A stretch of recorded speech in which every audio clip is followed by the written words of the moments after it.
anything that relates to technology. Good morning, everyone. I'd like to call the Finance and Audit Committee meeting to order. I'd like to recognize we are gathered on the traditional territory of the Samick First Nation. Our clerk today will be Ms. Sheila Gurry. Today's Finance and Audit Committee meeting will be held in accordance with the Community Charter and Council Procedure Bylaw number 7272. The question period sign-up sheet is on the table by the double doors to my left for agenda items only. If during the meeting any member of the gallery has a question regarding an agenda item, please write down your name and the agenda item on the sheet. Members have been granted to attend the meetings electronically, but I'm happy to say we're all here physically this morning. So welcome to the what I will call the most substantive and first public meeting of the new council. The first item on the agenda is the introduction of late items, Ms. Gurry, and we do have one. Yes, thank you, Your Worship. Agenda item 6D, consideration of other grant request for water use.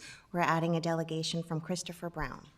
Thank you very much. Motion for adoption of the agenda as amended. Moved Councillor Thorpe, seconded Councillor Perino. All those in favor?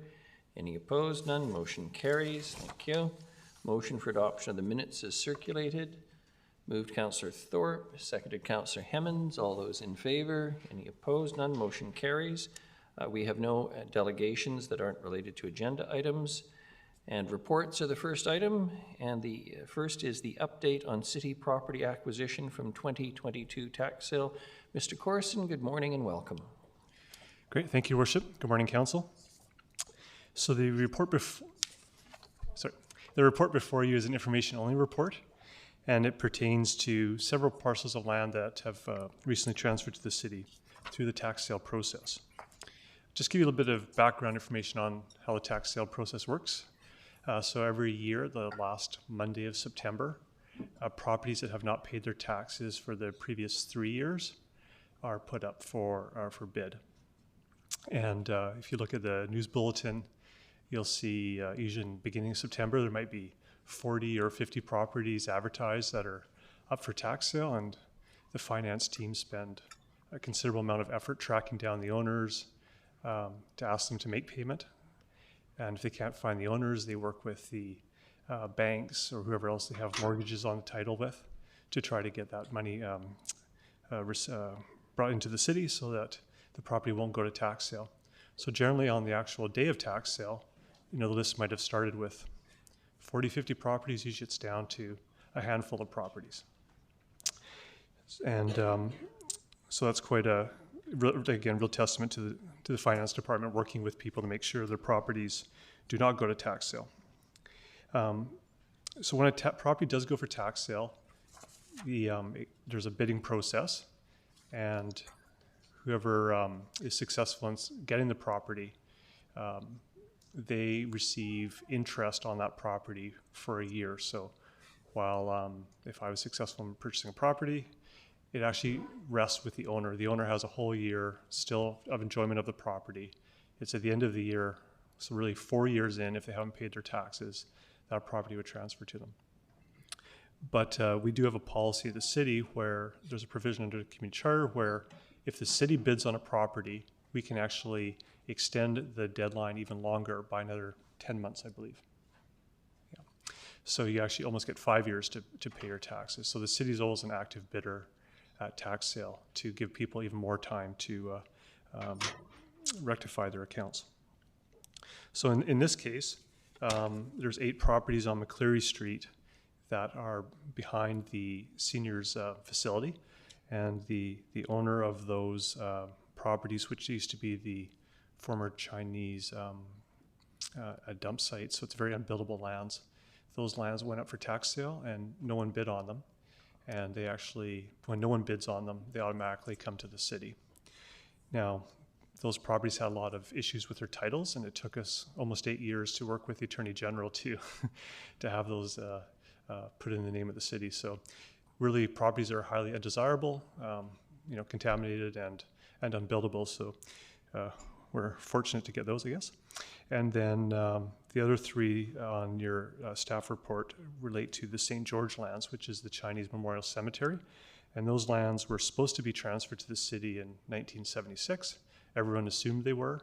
And then when the Land Title Office was doing a review of their absolute feed book, they realized these properties were in there and hadn't been transferred properly. So they ended up putting them back out. They went to tax sale, and we were able to acquire lands we thought we already owned and were looking after. So when the properties do go for tax sale like this, we end up having to pay the province the amount of the outstanding taxes. So the city owes $51,213 to the province, and that's being paid for out of the property acquisition fund, the annual property acquisition fund, and the Parkland Reserve Fund. I'm happy to answer any questions council has. Thank you very much, Mr. Corson.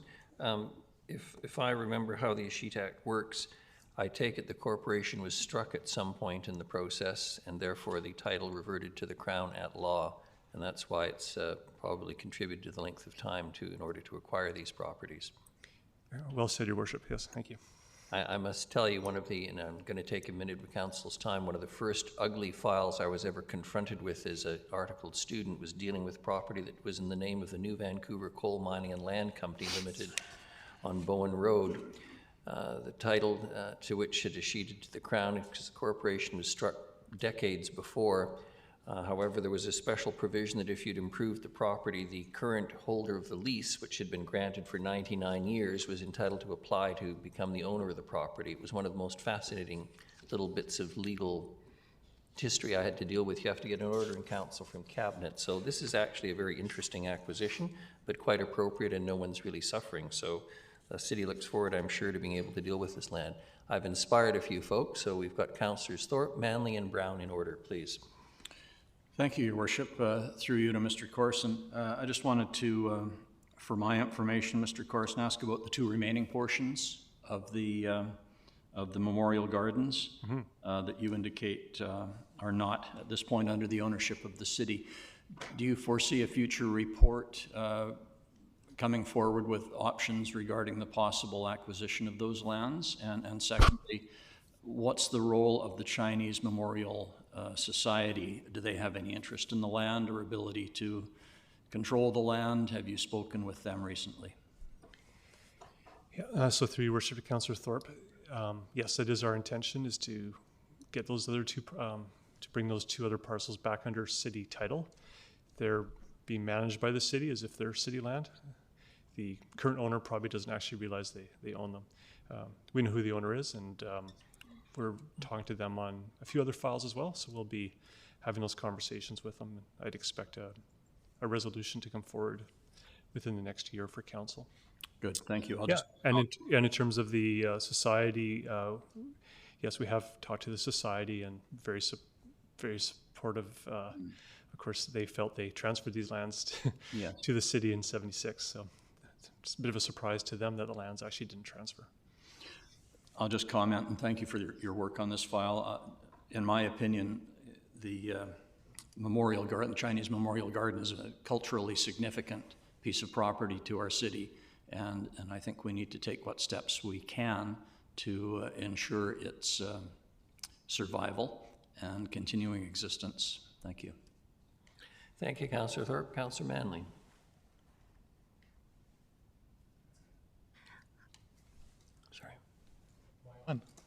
Thank you, Your Worship, and through you to Mr. Corson. I agree with Mr. Thorpe, Councillor Thorpe, that these memorial gardens are important to the city. I'm curious about the lands at McCleary. There was no developer that was interested in these lands, I take it, and I'm wondering about the use by the city. Are they appropriate for housing, for affordable housing, for development? Are there issues with, I think they're located near the Cat Stream. Are there issues, environmental issues related to development of these lands? And what are the potential plans for these lands in the future? Yeah, so through Your Worship, Councillor Manley, I think you hit on a lot of the key issues with that site. So it's above the Cat Stream, so it's kind of up on the bank. It was an area where a lot of fill activity took place. So there could be some contamination issues in there. It was used as a informal dump. The previous owner was looking at a development in this area, and they had worked on a development permit for it. Not on these specific parcels, but on kind of the other white parcels around the green one shown on the screen. So yeah, this is something we'd have to look at for you. We will be working on updating our property management strategy, and we're always looking at opportunities for housing sites, absolutely. So we can come back to you with some options, whether it's suitable for housing or perhaps due to the constraints, perhaps it's just a new park that we need to improve. Yeah. Thank you. Thank you very much. Councillor Brown. Thank you, Your Worship. Councillor Manley asked most of my questions, but I'm just curious. The flip side of that is, are we potentially taking on a liability? So through Your Worship, Councillor Brown, that's one of the problems with tax sale is if you own a property that is highly contaminated and you don't want to deal with it, you just let it go to tax sale and the city has to take it. Right. There's no option for us to decline a tax sale property. Right. We probably would not have taken this property. Okay. All right, thanks for that.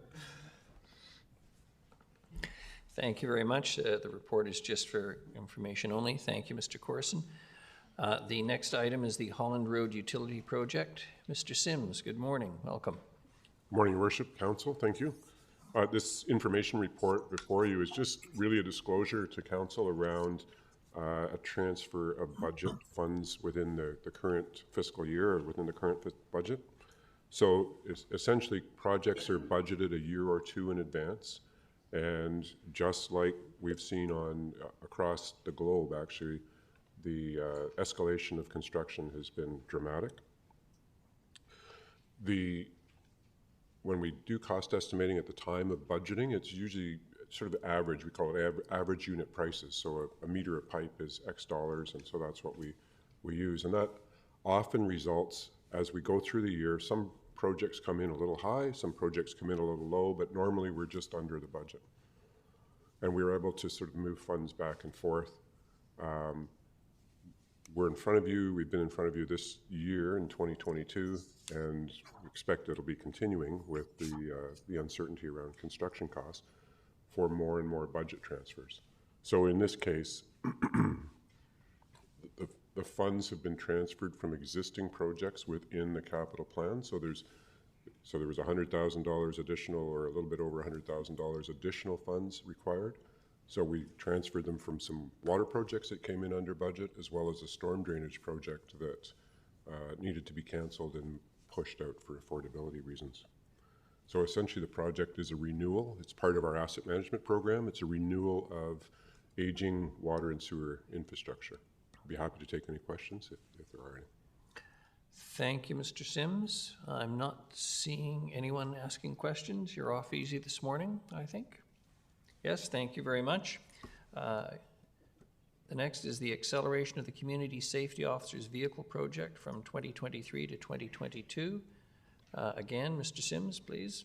Thank you, Your Worship. This is, as the recommendation notes, we request that the Finance and Audit Committee accelerate the purchase of the Community Safety Officer's vehicle. This was incorporated as part of the Downtown Safety Plan that was adopted in July. At that time, there was a budget for the vehicle for the CSOs. Like everything, we were expecting that it would take a long time to get this vehicle, so we thought it was safe to budget in 2023.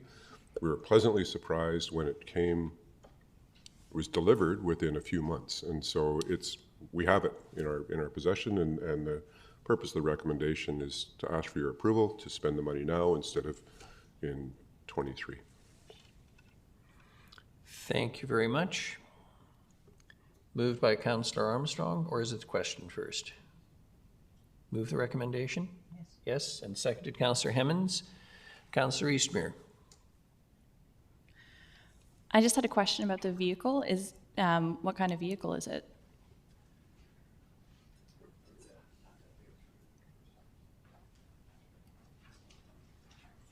Thanks, Your Worship. It's a half-ton pickup truck for the vehicles. Oftentimes, the CSOs will be hauling shopping carts and other bits of garbage along with our clean teams. And is it an electric vehicle? At this point, not. We're moving the fleet towards electricity or electrification. There's a number of anticipated purchases that will be electric. In this case, not.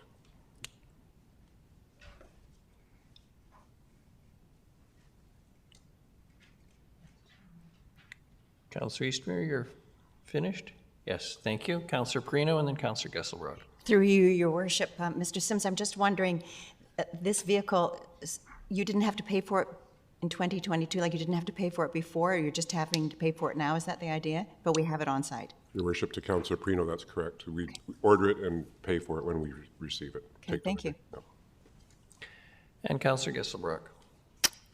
Thanks, Your Worship. I think Councillor Eastmere brings up a good point just around the decision for not making it an electric vehicle. I know it was briefly mentioned there in the report, but just curious sort of what the reasoning, like would it not fit for the usage of it, or? There's a number of considerations that come into it, and I can ask Mr. Miller to speak to that, but essentially we're constrained by the availability of electric pickup trucks. So when there's a need for a pickup truck, there's, as on the part of the CSOs, the availability of electric trucks at this point is a little bit limited. I think that and the impact of charging infrastructure within the city facilities is also a bit of a limiting factor, although we're making improvements there all the time. Thank you. So there's a shortage of charging infrastructure that we have currently as part of the issue. We have a number of chargers. You may recall that last year we converted the entirety of the building inspections department fleet to electric, and so those are charged very shortly in City Hall. There's going to be public chargers installed. There's a number of charging stations at the yard and a number of parks facilities as well. We're getting there, and it's a bit of a juggle. So I think Mr. Miller would tell you that we're balancing the purchase of electric vehicles, try to push as hard as we can alternative fuels that way, and also keep up with charging infrastructure at the same time. Thank you. And Councillor Eastmere again. I just wanted to ask clarification. It says in your report that it will save the rental and fuel cost of about $1,400 a month, but will incur a monthly fleet rate change of approximately $1,300. So it's the new cost is $1,300. Is that? Thanks, Your Worship, to Councillor Eastmere. That's a good question. So it's how the usage is charged. So the fleet system charges each department or each group. It's kind of one hand to the other hand, but it's sort of an equitable distribution of costs. So the CSO's vehicle will cost the bylaw department $1,300 a month from their cost center, but that covers repairs, maintenance, fuel, and purchase and replacement of the vehicle. Currently, while we were waiting for this purchase, we would lease the vehicle, also charged to that department. So as you can observe, it's a pretty even swap, but a purchase is always a better, more of an investment, I would say. Thank you. Seeing no further speakers, motion's been moved and seconded. All those in favor? Any opposed? Councillor Gesselbrock opposed to the purchase. Thank you. Motion carries. The next item is consideration of other grant request for water use. Ms. Mercer, good morning and welcome. Good morning, Your Worship. I'd like to recuse myself from this part of the meeting. I'm a volunteer. I've been a contractor in the past, and I was part of the initial delegation. So thank you, Your Worship. Thank you, Councillor Manley. Don't worry, we'll call you back when we're done.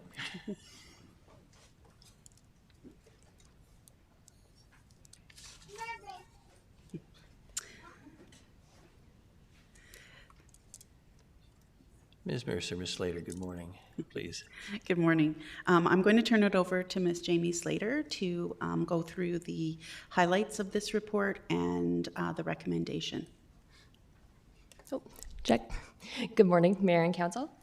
So as you know, earlier this year, we had a delegation attend the Finance and Audit Committee meeting from Growing Opportunities with a request for ongoing grant funding and also research around an agricultural water rate. The property in question is at 2090 Skaha Road, and it's currently used by Growing Opportunities for charitable farming activities. The property is privately owned, and Growing Opportunities leases it from the property owner. So as outlined in the staff report, staff have reviewed the request for ongoing funding, and unfortunately, annual ongoing funding support is not something that can be recommended at this time. In terms of one-time support, the 2022 other grants budget has been fully expended, but Council could consider using funds from its Strategic Initiatives Reserve if Council so chooses. In terms of an agricultural rate, information has been presented around this option, and Council can consider this as part of the upcoming user rates review. Of course, staff will be here and available to answer any questions that may arise as part of this discussion. Thank you very much. Councillor Armstrong? I'll move the recommendation. Thank you. Your Worship, there is Sorry, a yeah, I was just delegation gonna first. say, Yeah. we have a delegation, yes. Mr. Brown, good morning. And it's been a while since I've seen you. Somebody's been busy. Congratulations. Did I come up here? Is this the spot to Yes, come up? please. If you could introduce yourself and give us your name and address for the record, thanks. Great. All right. Good morning, Mayor and Council and staff. Thank you for your time this morning. My name is Christopher Brown. This is my daughter, Matilda. I'm a board member of Growing Opportunities. I'm here with Craig Evans and Jen Cody, and we have an ask for the city for an exemption for a one-time forgiveness. Yeah, for this water bill. So I'm going to invite Craig and Jen to come up with me. We're the founding members of Growing Opportunities. Thanks, Chris. Yeah. So, well, good morning, Mr. Evans. Mayor and Council. My name's Craig Evans. I live at 46 Robart Street in Nanaimo. Growing Opportunities is a nonprofit community service co-op. We've been in operation since 2009. We've been registered as a cooperative since 2013, so next year is our 10th year. We farm on the 2 sites in Nanaimo, the 5-acre farm site, Park Avenue, and also the 2090 Skaha. We have partnership agreements with Nanaimo Food Share, Nanaimo Association for Community Living, and Vancouver Island University. And so we work with those organizations to provide job training, work skills, nutrition, cooking training, those sorts of things. The majority of the food that we grow at Skaha and Park Avenue goes towards food security programs. Bulk goes to the Good Food Box program managed by Nanaimo Food Share. And in 2022, we're on our way to seeing about 10 tons of food. That's a lot of kale, chard, peppers, eggplant, celery, those sorts of things that are going to the food programs. We manage these programs using employees with diverse abilities, vulnerable youth, low income, mental health issues, homelessness challenges, and we teach them job, work skills, and just how to work cooperatively and how to be part of a team. Some are successful, some move in and out multiple times. We do our best. We use drip line irrigation to irrigate all our crops, so we don't use any overhead sprinkling or anything like that, so we're trying to use the most water-wise method possible. It was our plan when we moved onto the Skaha property. We had, the property has water license rights to Cathers Lake, so it was our plan to use the water from Cathers Lake, but as soon as we started using the water, or opening up the valve, the main valve, it's 60 years old, it was leaking, and so we had to work to replace that valve, and that, as those of you on council remember, it's extremely expensive to work on old dam infrastructures to upgrade that. So we've spent in excess of $25,000 from the cooperative to upgrade the infrastructure for the dam and the irrigation lines on the property. We've replaced the main 6-inch valve at the dam with a new O-ring style stuffing box and gland assembly that doesn't leak. So you can now open and close the valve and there's no threat to, we're gonna have some trouble with this. So we're asking for just relief of the one-time ask for the water bill, which is, I believe, about $7,000. And so with the valve fixed, it's our intention to be able to use water from Cathers Lake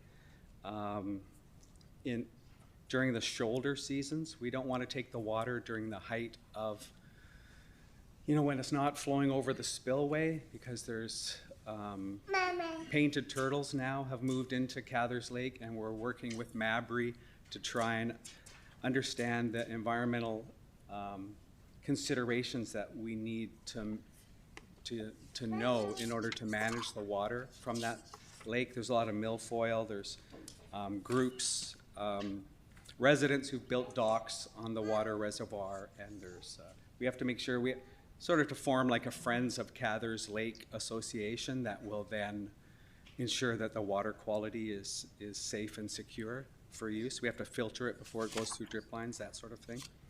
And so it's also our plan, we've purchased a 3,000 gallon water storage tank so we can store water, and we're installing water storage off the barns. So we're trying to be as water neutral as possible. But there And 1 minute, Mr. Evans, sorry. There might be some further use of city water, like for washing, legally to wash the vegetables and clean things and get ready. But we're just asking for this one-time use. We've had quite a large expenditure in the last couple of years trying to get this dam repaired.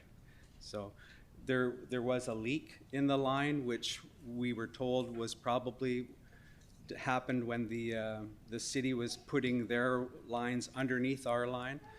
We've inspected the line. It does not look like that's the case, and I apologize to the city and to Bill that it was implied that the city might have caused that.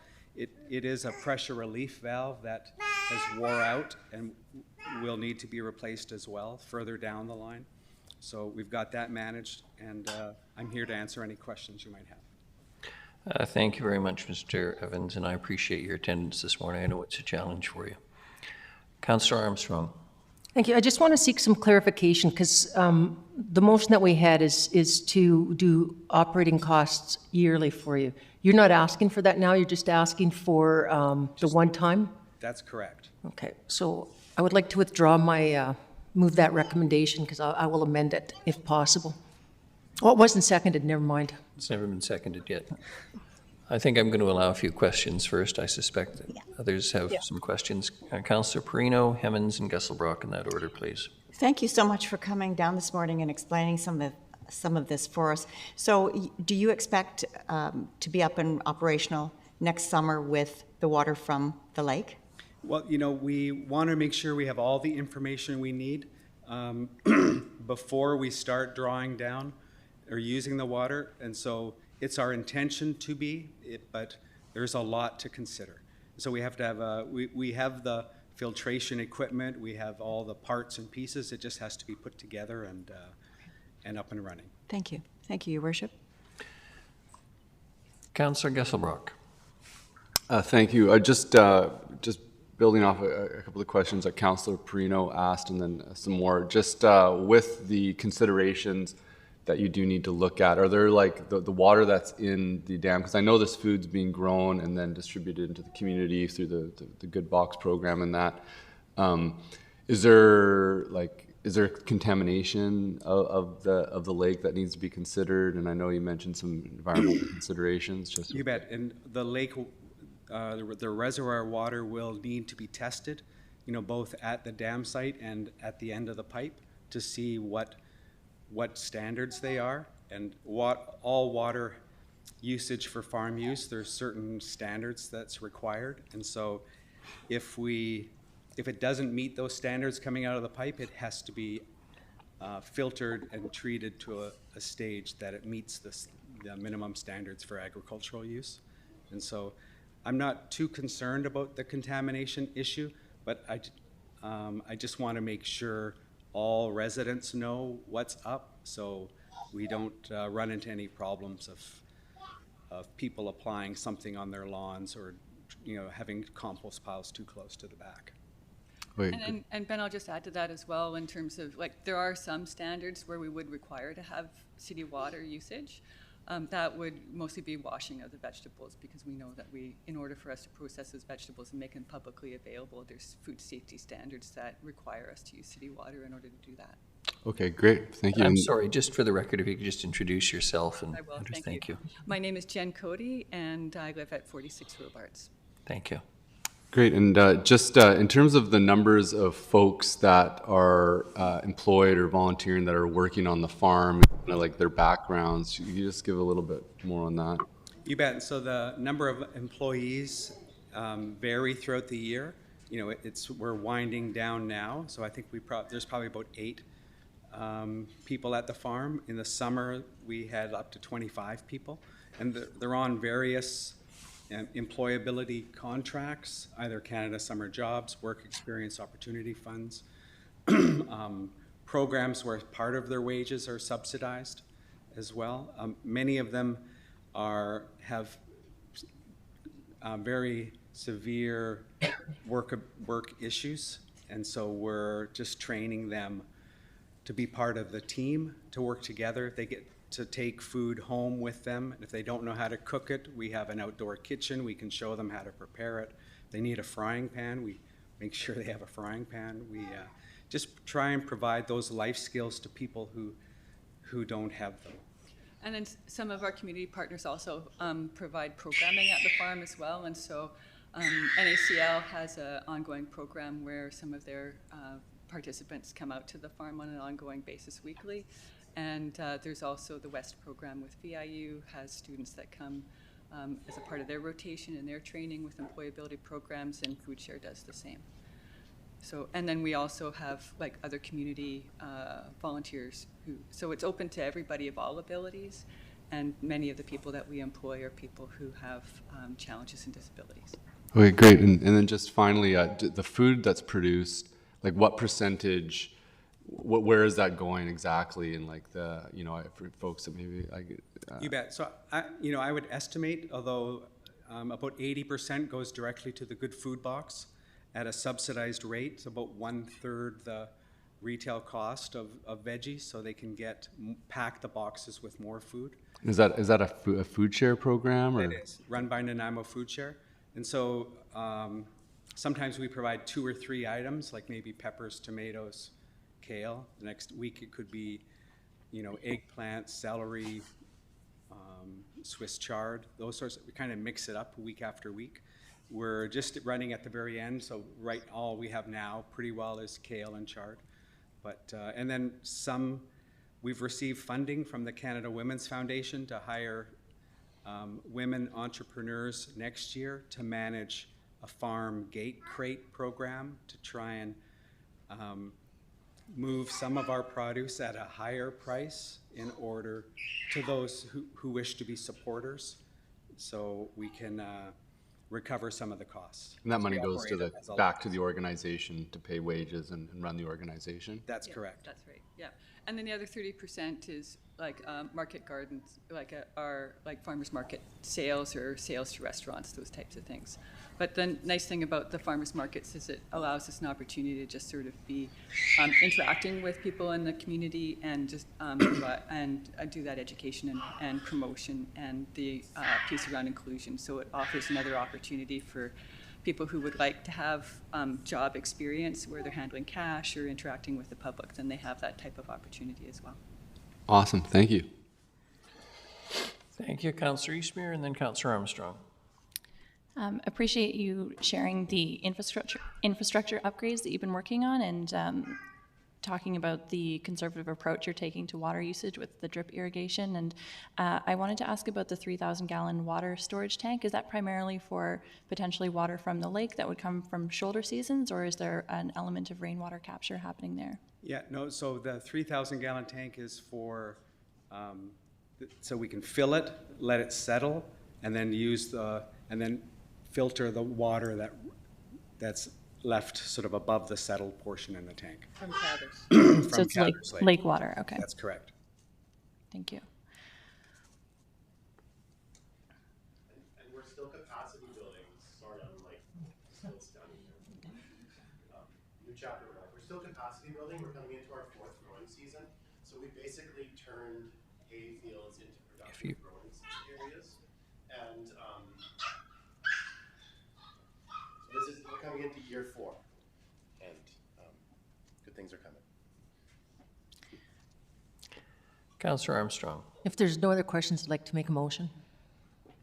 If there's no other questions, then they can sit down first too afterwards, yeah. But I think there is. Councillor Thorpe. Thank you, Your Worship. I just want clarification before we move to a debate on this. Councillor Armstrong's question off the top was what I was going to ask, but I just want to be very clear. This is not an annual operating subsidy. This is a one-time request. First of all, thank you for coming. I really appreciate your efforts, and I support your organization, or I wish to. But I need to know exactly what the ask is. Yeah, so it is a one-time request. We have had extraordinary expenses repairing the dam and getting it to the state that we can take the water safely. And so a one-time grant would greatly assist us in finishing the rest of the infrastructure that we need to be able to filter and store the water for distribution towards. Thanks, Mr. Evans. I think I understand that. Do you have a dollar value on the one-time request? It'd be approximately $7,000. Thank you. I did hear that earlier. Thanks. So as former chair of the Grants Advisory Committee, I know that there are criteria for other grants, and I also know that that fund is empty, so we'd have to find this money in another pot. Ms. Mercer is nodding her head, so apparently I'm correct. So we have to be very careful, is what I'm saying, on how we spend these monies. But I appreciate the clarification, and I think that answers my question. Thank you. Thank you. And Councillor Eastmere again. My question is for Ms. Mercer. So it says that awarding another grant of, in our agenda, it says $7,800 would reduce the balance in Council's Strategic Infrastructure Reserve Fund by that amount. It says the current projected balance in the reserve fund is approximately $3.1 million. Can I get a more detailed figure than 3.1, because I can't tell how $7,800 would impact that total. Is it more like 3.19 or 3.10? Through your worship to Councillor Eastman here, I don't have the exact balance on me, but if you hang on 1 second, I might be able to have. Pardon the reservoir amount, but I don't think it'll drain it by too much. No, it won't greatly impact that reserve. Okay. Thank you for that clarification. Thank you very much. Yes, there's just, sorry, Your Worship, it is the estimated closing balance for that reserve at the end of this year is $3,107,097. So. Councillor Armstrong, you were? I'd like to make a motion if the delegation is finished.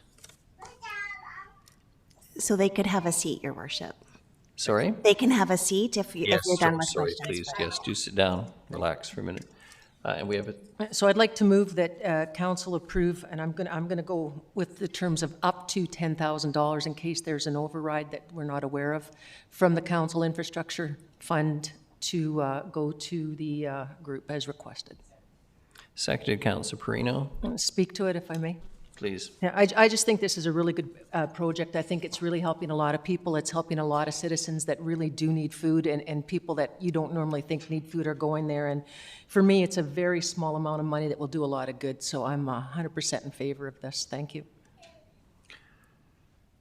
Councillor Brown. I'm 100% in favor of this. I just note that option 2 contains the exact amount plus the necessary funding source and change to the or amendment to the financial plan. So I'm just, if this motion satisfies that, I'm good. I just want to check with staff because this motion doesn't include the amendment to the financial plan. I'm sorry, through your worship to Councillor Brown, yes, it satisfies that.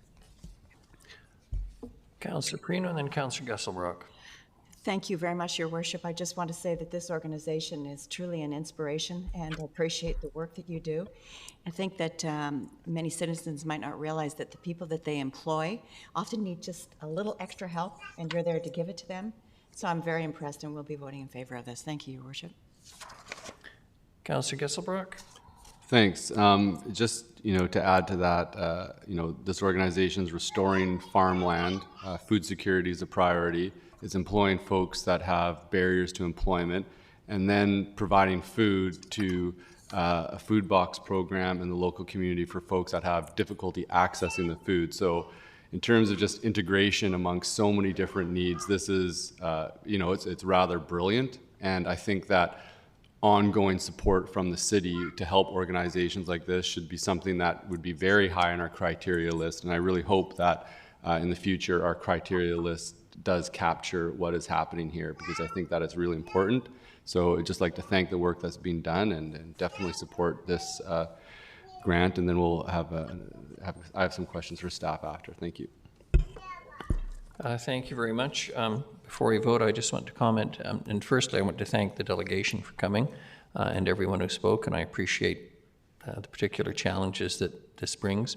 I want to thank Ms. Slater for a very thorough, thoughtful report, which quite candidly, normally I would support staff's recommendation without question. I think she has made, or staff has certainly made a recommendation that is, from a very strict perspective, entirely appropriate. Having said that, I think Council's heart is somewhat softened this morning, and considering the amount of money available in the reserve and what's been proposed, that this is an admirable one-time solution to a difficult circumstance, but does, as Ms. Slater has suggested in the report, cry out for some reconsideration in terms of future recommendations and how the program would work. There's no question we want to encourage local food production, as does, I think, everyone. It's rather like the fast ferry. It has unanimous public support in the community. So I'm certainly going to vote in favor of this, and if anyone wishes to say anything else, please now. Otherwise, let's have the vote and let these poor folks get on with their day. All those in favor? Any opposed? None. Motion carries. Thank you very much. Your Worship. Gesselbrock. Thanks. No, I just have a question to staff. Appreciate the detail in the report, and just on the agricultural user rates. It definitely looked like it wasn't there's not a lot of agricultural land being utilized, and two, I would have a bit of a problem. Well, for example, like the nursery, which is the majority of the usage, a lot of that is not food producing plants and that, and so I would have difficulty having an agricultural water rate that would be applied that they would be able to benefit the full rate from. However, there is this smaller chunk of land, and a lot of it's probably not being used at the moment for agriculture. What are the administrative barriers? Like, say if we adjusted exactly what was meant by what could qualify for an agricultural user rate, what would be the administrative barriers that were mentioned to implementing a program with there's so few? Like, would it be a ridiculous amount of staff time to institute something like that? Or I'm just curious sort of the difficulty of implementing something like that. Thanks. Through the chair to you, Councillor Brown. In my personal opinion, it wouldn't be a huge amount of, oh, sorry. No, that's okay. I just saw everybody. I'm used to it. I think it works in my favor. My apologies. Councillor Gesselbrock. In terms of the agricultural water rate, you're right. There's very, very few properties in the city of Nanaimo that would kind of qualify for a rate like that. So you can almost argue it both ways. You can argue it and say, well, it's really, really small. It might not be worth the administrative burden to set up an agricultural water rate, or you could argue it the other way and say, well, it really wouldn't be very hard to implement because there's not a lot of properties that this would apply to, and so. If council wanted us to look at an agricultural water rate, it wouldn't be a huge administrative burden to be successful doing that. Okay, great. And just to add on to that, I think that you know, there are a few properties. I think that we do really need to look at ways that we can incentivize agriculture within our region. When it's close within the city limits, it can also, it can be a training ground for folks and accessibility to understand so that, you know, it spills out into the wider regional district. So this is one way that I think the city can incentivize it. I'm just curious, when would you need direction? Like, I guess there's a user rate review to ensure that that would be part of the user rate review, looking at that. Through the chair to It's council. already mentioned in the report that It's happening right sewer now. and water utility rate review will be brought forward to council as part of the 2023-2027 financial plan deliberations. So later today, I'll start introducing that utility rate review and the recommendations that come out of that. We don't have a specific agricultural rate, but the changes that are made to the water structure for non-residential properties has changed. And they would, when we looked at the properties particular to the growing opportunities, they would see a decrease in their water rates of about $1,200. So there is some changes coming for user rate structures. The other thing is what we found, and I will talk a bit about this when I go through the review, is that for non-residential properties, non-single family residential properties, that there are better ways to incentivize water conservation than through a rate structure. So that could be something that we do look at, is other ways to provide incentives for savings. And I'll let Mr. Sims maybe comment more on that than I have. Thank you, Your Worship. I think one of the, just to further to what both Ms. Mercer and Ms. Slater have talked about, the current structure of our water rates, I'm giving you a sneak peek maybe of Ms. Mercer's later presentation. But the current structure is just one rate class for all properties. So not only single-family residential, all the way to commercial, industrial, institution, and agricultural. So there's this just one sort of rate class. So everybody pays on the same scale. And that's created a bit of an imbalance, you know, so that the residential rates pay a certain portion, and then the commercial and other properties pay at a very high rate. So adjusting the user rate structure to have two rate classes will be a benefit to those larger properties and other uses, and it would just balance things out a little bit more freshly.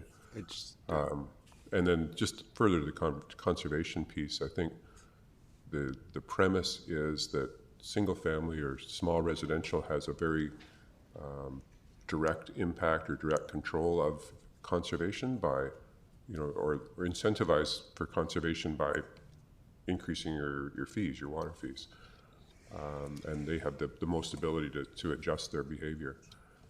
Many other users don't have that ability to adjust the behavior. It's a natural function of the business or the institution that they need to consume that water. So there's other ways of incentivizing. So it might be everything from toilet rebates to audits to all of that sort of support that we can provide and do provide. Thank you. Just one more comment. I think that, you know, I understand that there might be a move to two water rates, and like, for example, Skaha Farm, which is one of the larger water users of agriculture, would reduce it by $1,000. I think that still is not as large of an incentive that we could be providing. So say we got, you know, there's set 37 properties that could be producing food. If we set our water rate where it's like, wow, it's actually really good idea to produce food on this property because our water is so cheap, and we could see production on these properties increase, I think that's the objective that we're trying to achieve. And so I think an even lower rate, especially for just that small properties, could be a positive thing. And I'm not going to be here for the second half of the meeting, but I would like to move that an agricultural water rate be added to the rate review that would incentivize food production. Your Worship, we're not even on an agenda item here, so I'm a little lost in what we're doing. I would suggest this could come up under the utility rate review later, or park it and come back to it, because it will be introduced on the 30th, I think, as well. Okay, my understanding was later on today. I frankly think, Councillor Gesselbrock, with respect, having attended the meeting yesterday, the orientation session, where we were reminded, I think, again, that motions on the fly, even well-intentioned, are probably better brought at a time when there's an opportunity for appropriate discussion and staff response and a report. So I take it you're not going to proceed with your motion. So we have Mr. Manley with a very quick question on this. This is out of the purview of where on the agenda. For point of order, I do think this has been an item on our agenda. There's a staff report on water rates, and I do think I do have the ability to put a motion forward, notwithstanding I'm requesting that this review is being put on just on the review, so that we can get the information whether it's worthwhile to do or not. And we just heard the information that it may not be that big of an administrative barrier. So I'm happy, I am going to put it out there, and if it's not seconded, it's fine. I'm not seeing a seconder. Thank you. Councillor Manley, please. Thank you, Your Worship. Just indulge me for a moment. I just want to apologize to staff for incorrect information that was made during the presentation about a leak of the pipe and damage by the city, and that information was incorrect and has been verified to be incorrect. And I just want to thank staff for all their hard work and their commitment to working with this organization and with the Klein Farm on the dam issue. Thank you. Thank you, Councillor. The next item is the BC Active Transportation Infrastructure Program. Ms. Mercer, please. Thank you, Your Worship. So at the September 21st special council meeting, council approved a resolution to submit an application for the Albert and 4th Street connector project to the BC Active Transportation Infrastructure Grant Program. So in that resolution, it stated that the city's portion of funding was $847,793. However, what staff realized when we were completing the application is that if we included the safety and environmental components of that project in the total cost in the resolution, it would strengthen the city's chances of getting the grant. So what this report is asking is for an updated resolution that will include the total city funding of $2,324,322 rather than the $847,793. So nothing else about this project or budget around it has changed. It's just that we are including more components in the amount that we tell in the grant application that the city is funding. So it's just a housekeeping change that we think that will make our application more successful. Thank you very much, Councillor Perino. Thank you, Your Worship. Through you, just a quick question about this is to apply for total grant funding. Is that right? There would not be. We're not taking from tax dollars. This is grant funding that we're looking for. Is that correct? We are through the chair to Council Perino. Yes, it is. We're looking, I think the maximum is $500,000 is the grant, and the rest of it will come from city funds. So it's already in the budget, and if we were successful with this grant application, it will reduce the amount of money that we would need to spend of city funds. So, but this is just telling the grant application that this is the overall cost of the budget, this is our share, and the $500,000 would go towards this. May I ask a second question, Your Worship? And apologies, it's one of the things about being new. Will we see more about what this looks like, what's being planned and so forth later on, once you get further into it? Through the worship, can you clarify what you? I'm not sure I understand the question. Well, it's just when we talk about providing, a critical walking, cycling link between. I get it, and there was some pictures, but can we see what it's going to look like? What the ultimate goal of what it will look like when it's done? It could be. Is it online, or even if you can refer me at some point, not today, it's not necessary, but. Yes, it might be actually part of our project presentation that's going to happen on the 30th. Okay. So we might be, what that project looks like is probably included in that slide deck. Okay, it's just, I always hate to vote on something that I can't, visually have an understanding of it. Thank you so much.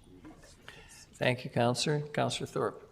Oh, thank you, Your Worship. Very quickly, I'll be supporting the grant application, of course, but I do appreciate Councillor Perino's question, and I think it's very valid.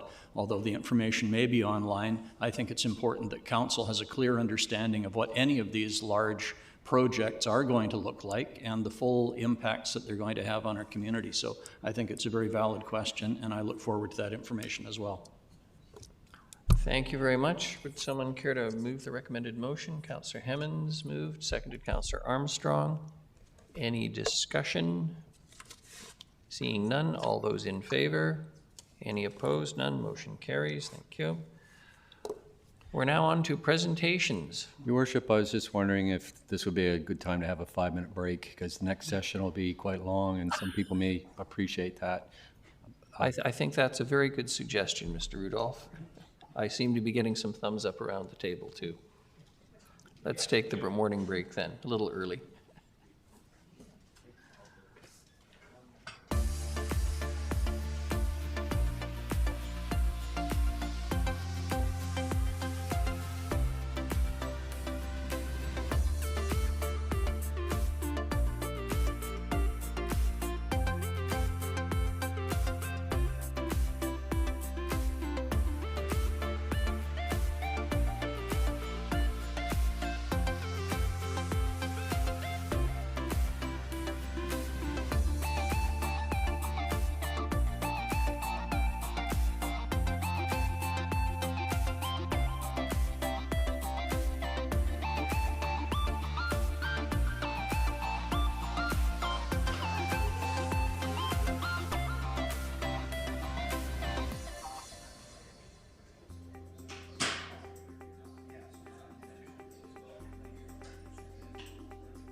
Hi, Leonard Krogh here. I'm here with Karen Lindsay today. She's going to show me how to sign up for our app. Voyant Alert, the City of Nanaimo's emergency notification system. So we'll start by going into the App Store, Mayor Krogh. Done. Next, you're going to hit search. And you're going to search for the app, which is Voyant Alert. So it's V-O-Y-E-N-T. Now you see, it's already selected it. Click there, hit get, and then we're going to install. And why are we downloading this app? We're downloading that so that you can get this onto your phone system, and what it will do is it will send you a push notification out. So if the City of Nanaimo issues an emergency alert, it will actually push the notification out onto your phone. The really nice part of this app is that it's anonymous, so it goes by postal code. So we're not requesting you to put your name or personal information in. It just works off of the app through your phone system. There are also, if you have family members or friends that maybe don't have a smartphone or would like another way, you can also sign up online or call our Public Works Department, and they have phone and texting options available as well. So there's lots of options for people depending on what their needs are. Fabulous. So you can rest with some comfort knowing you can find out what's necessary and know that people who are important to you are notified. Absolutely. So now you have Voyant Alert on your phone. And now just select open.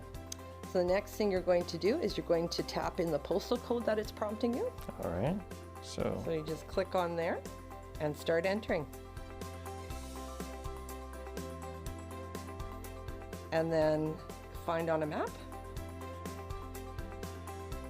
So here you'll see the welcome page for the City of Nanaimo, and you want to subscribe to notifications, yes? Yes. Click that you agree to the terms, so click both to the yes for consent, and then hit next. And it's going to ask to either allow or not allow notifications, and you want to always allow. Always allow. Always allow. And the reason that is, if you don't allow, it won't push the notification out to you. So always allow. Always allow. And now you see here, you've got a message to accept that you've signed out. That's the two-factor authentication, and you're going to tap yes. And now you're in the system. Also, when you have a moment, we recommend that you pick your locations and sign up based on those locations, and then you'll get alerts from the City of Nanaimo. Karen, thank you. Everyone, sign up.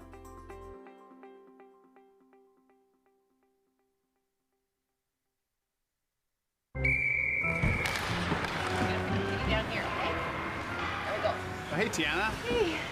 It sure is the coldest rink in town. Thank you. Oh, yeah, buddy! Nice save, James! Wow, your goalie is keeping you guys in the game. Cheers. Cheers. Oh, man, that's hot. Sorry, that's the way I like it. Oh. Go, go, go, go, go, go!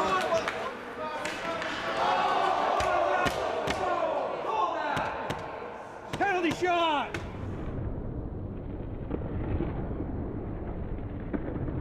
Scalds from hot drinks are a leading cause of hospitalization for children under 5. 2 minutes, down in the front, unsportsmanlike conduct. Hot tea and coffee will cause serious burns to a child in less than a second. Got a kid? Use the lid.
This is the 2018 redux of the lighting at Nanaimo's historic bastion. I've had the pleasure of being part of the relighting project on this amazing building in downtown Nanaimo.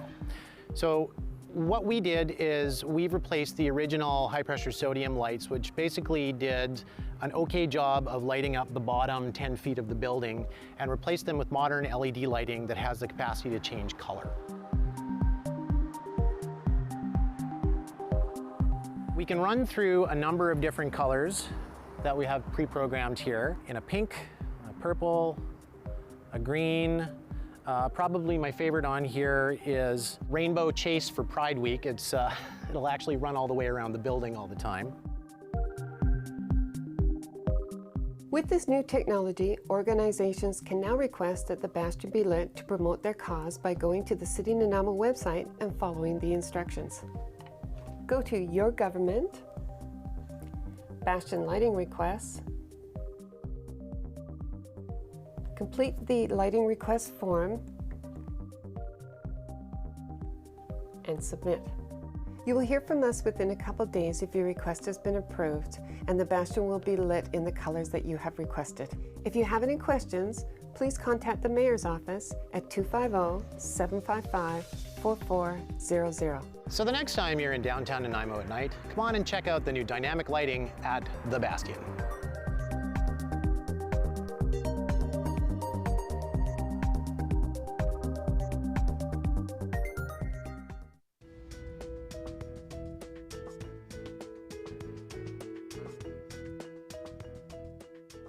We're here today to make a couple street names. There was some vandalism in town, and we're just going to make a replacement. In the roads today, we're doing our Dundas Street and Bruce Avenue. They're all 8-inch, and we use 3 different sizes, mostly 24-inch, 32-inch, and 36-inch. We do use a consistent font with street names. This is actually my metal blank, so the only material here is the material that I actually will cut out in vinyl.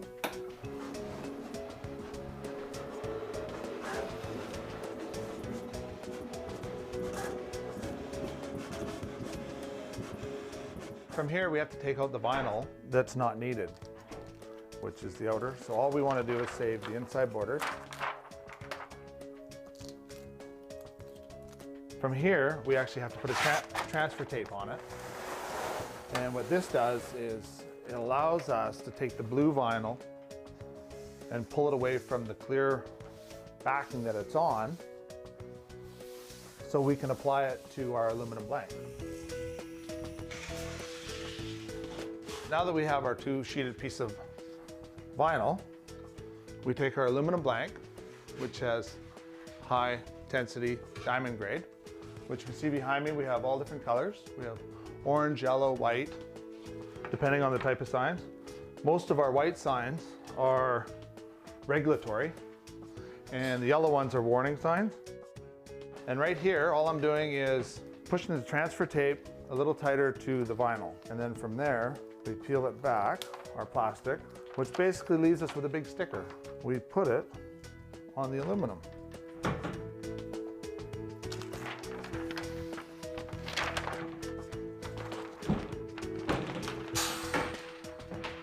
And when we're done here, we take our transfer tape off, and as you can see, we're left with Dundas.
All right, let's resume, please. Ms. Mercer, it's your morning. Good morning again. Thank you, Your Worship. So you're going to be seeing a lot of me over the next few weeks. So hopefully I will try to make this as relevant and exciting as I can, as finance can be. So as part of the orientation process for the new council, Finance has created a Finance 101 presentation to give you an overview of who the finance department is, what we do, and the environment we work in. As well, I have included an overview of our reserves policy. So this will give a brief explanation of why we have a reserve policy and what's included in it. And then I will also briefly touch on development cost charges, or DCC reserves, as these are not part of our reserves policy. So I'll give a quick overview on those as well. So for some of you, this will be a refresher. For those of you who are newly elected, it gives you a bit more background on who we are. And I'm happy to take questions during the presentation or at the end. So if you have a question, please let me know. Oops.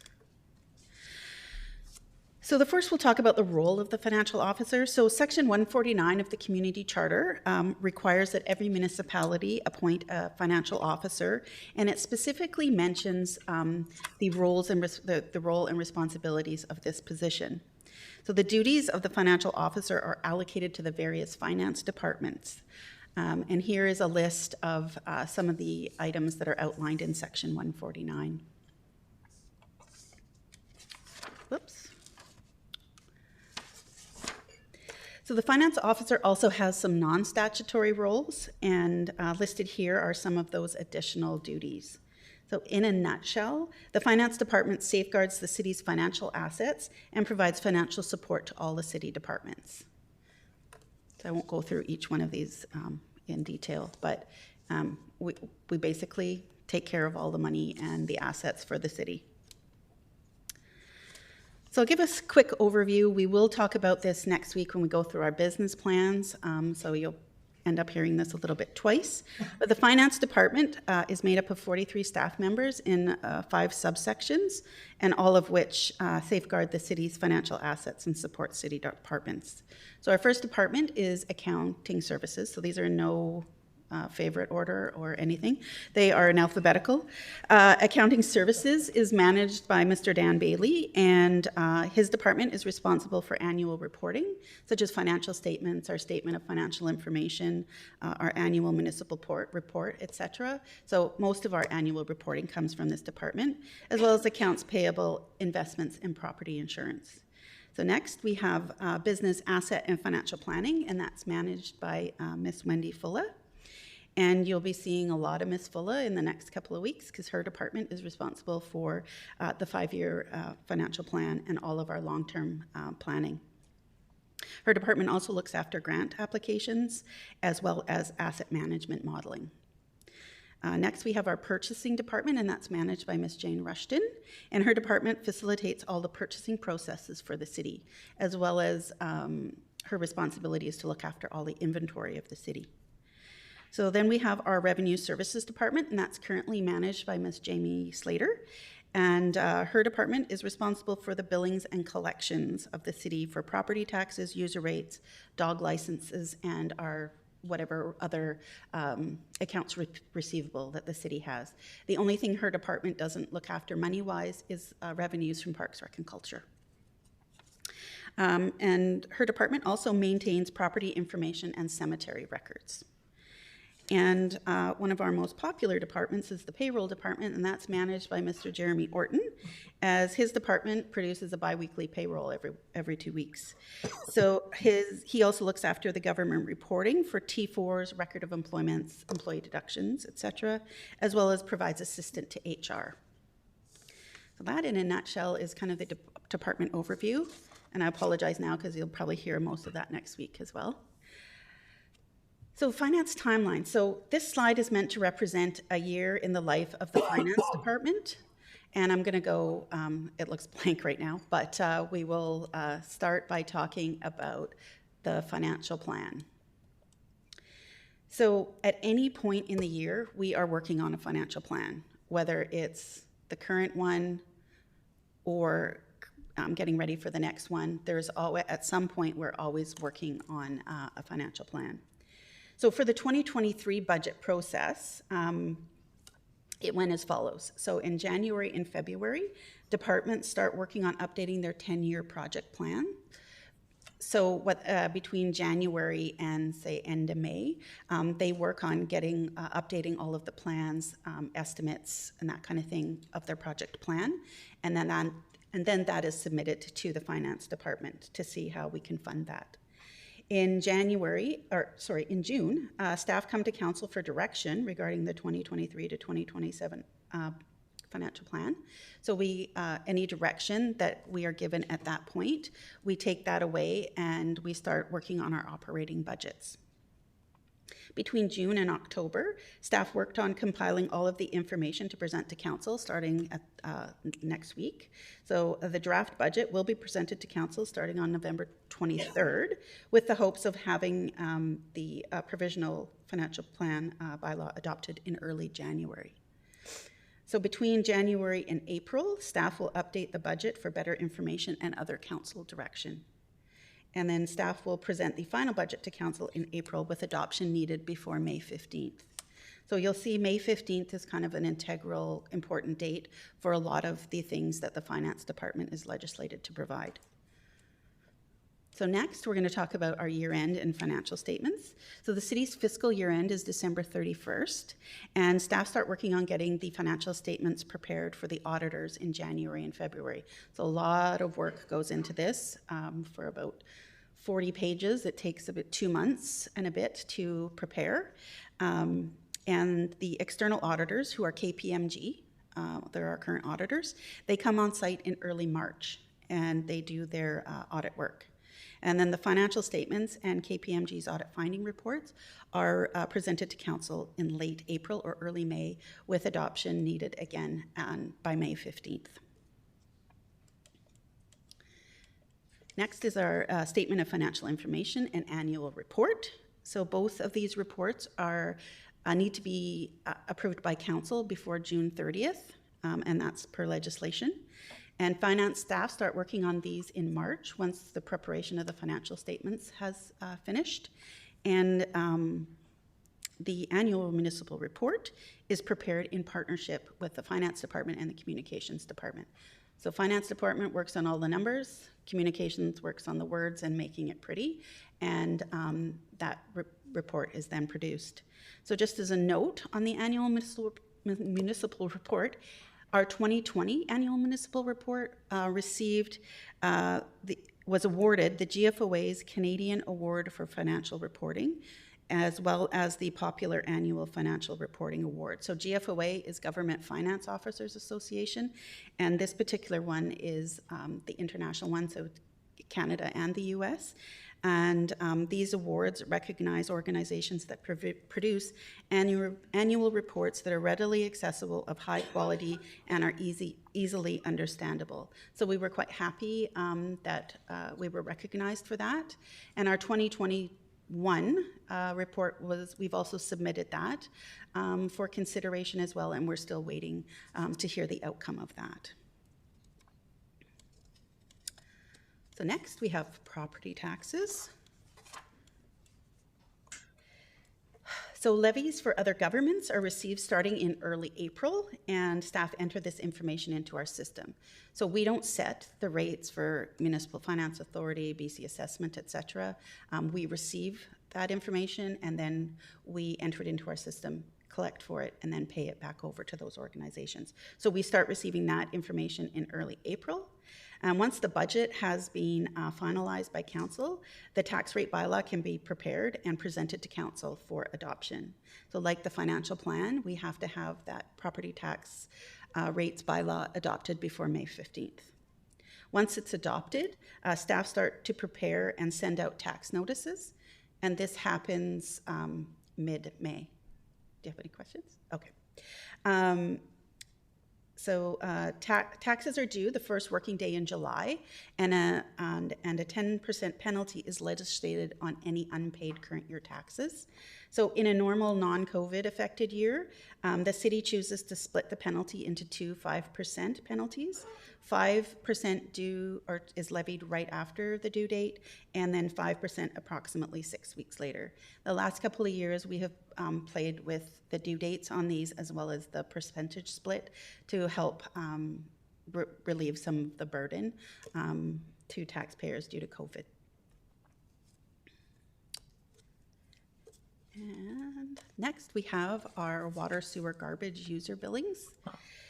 So the city has 16 billing routes that bill for water, sewer, and garbage services 3 times per year. So that means that the city puts out a user rate route billing each week. So with the presentation of the draft budget in late November, the required increases needed for these utilities are identified. So in order for us to start charging the new rates that are as part of the financial plan, in order to start charging them on January 1st, we need to have these bylaws adopted before the end of December. We've already talked about this one earlier with Mr. Corson's report, but tax sale is required by legislation to be held the last Monday in September every year. So any property with 3 years of outstanding taxes is required to be sold at tax sale. So after the second penalty is levied in August, staff start working on contacting owners of delinquent properties with the hopes that the owners can pay their delinquent tax balance. So the delinquent tax balance is just the 3rd year of taxes. So if the property owner comes in and pays off the oldest part of their taxes, so that 3rd year, they can avoid tax sale. So what we really try to do is have staff contact them and let them know that and encourage them to make payment on that 3rd year so they don't go to tax sale. So any property with 3 years of outstanding taxes, unpaid taxes, on the last Monday of September is sold at tax sale. So once sold, staff are required to notify all those that are listed on title that the property has been sold. And we are required to do that by about mid-December each year. So it is a lot of work in some cases. Some cases, if it's just one owner of a property, it's fairly easy. But when you have companies with multiple shareholders and that kind of thing, it can get very cumbersome, and we are required to notify all of them, or at least show our due diligence that we have tried to contact them. So the owners have 1 year to pay all of the outstanding taxes and redeem their property. So in order for them, once it's gone to tax sale, in order for them to get it back, they have to pay all of the outstanding taxes plus some fees and interest accumulated on that balance.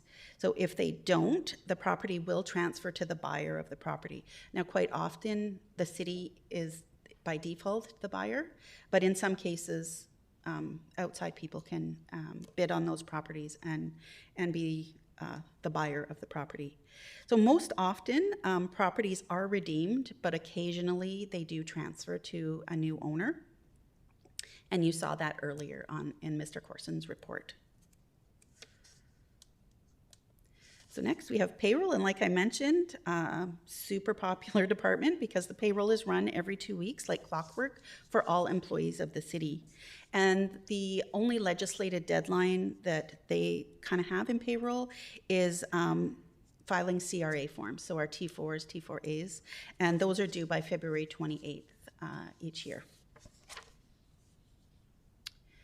And lastly, we have reporting. So we do monthly reporting, and these are provided to management to help monitor their cost centers and projects. Of course, we have quarterly reporting that we present to council to give an update on the financial status of the city. But we also have many different other reportings that are due sporadically throughout the year. Annual Stats Canada reports, we have a few of those. Some of our funding, we have to report on what we spent it on, so the Community Works Fund is an example of that. So there are many different kinds of reportings that we have to do throughout the year. So that is a snapshot of kind of the major things that the Finance Department does in a year. So next I'm going to talk a bit about the regulatory environment that the Finance Department works in. So we have many regulatory guidelines that we must follow. So some of these are from external agencies and they're listed, or external sources, sorry, not necessarily agencies, and they're listed here. So the Community Charter, it provides municipal governance and powers. So it dictates a lot of what we do, as well as the Local Government Act. So together with the Community Charter, it enables us to perform our assigned responsibilities and obligations. The Assessment Act, again, together with the Local Government Act and the Community Charter, provides the framework for imposing and collecting property and other taxes.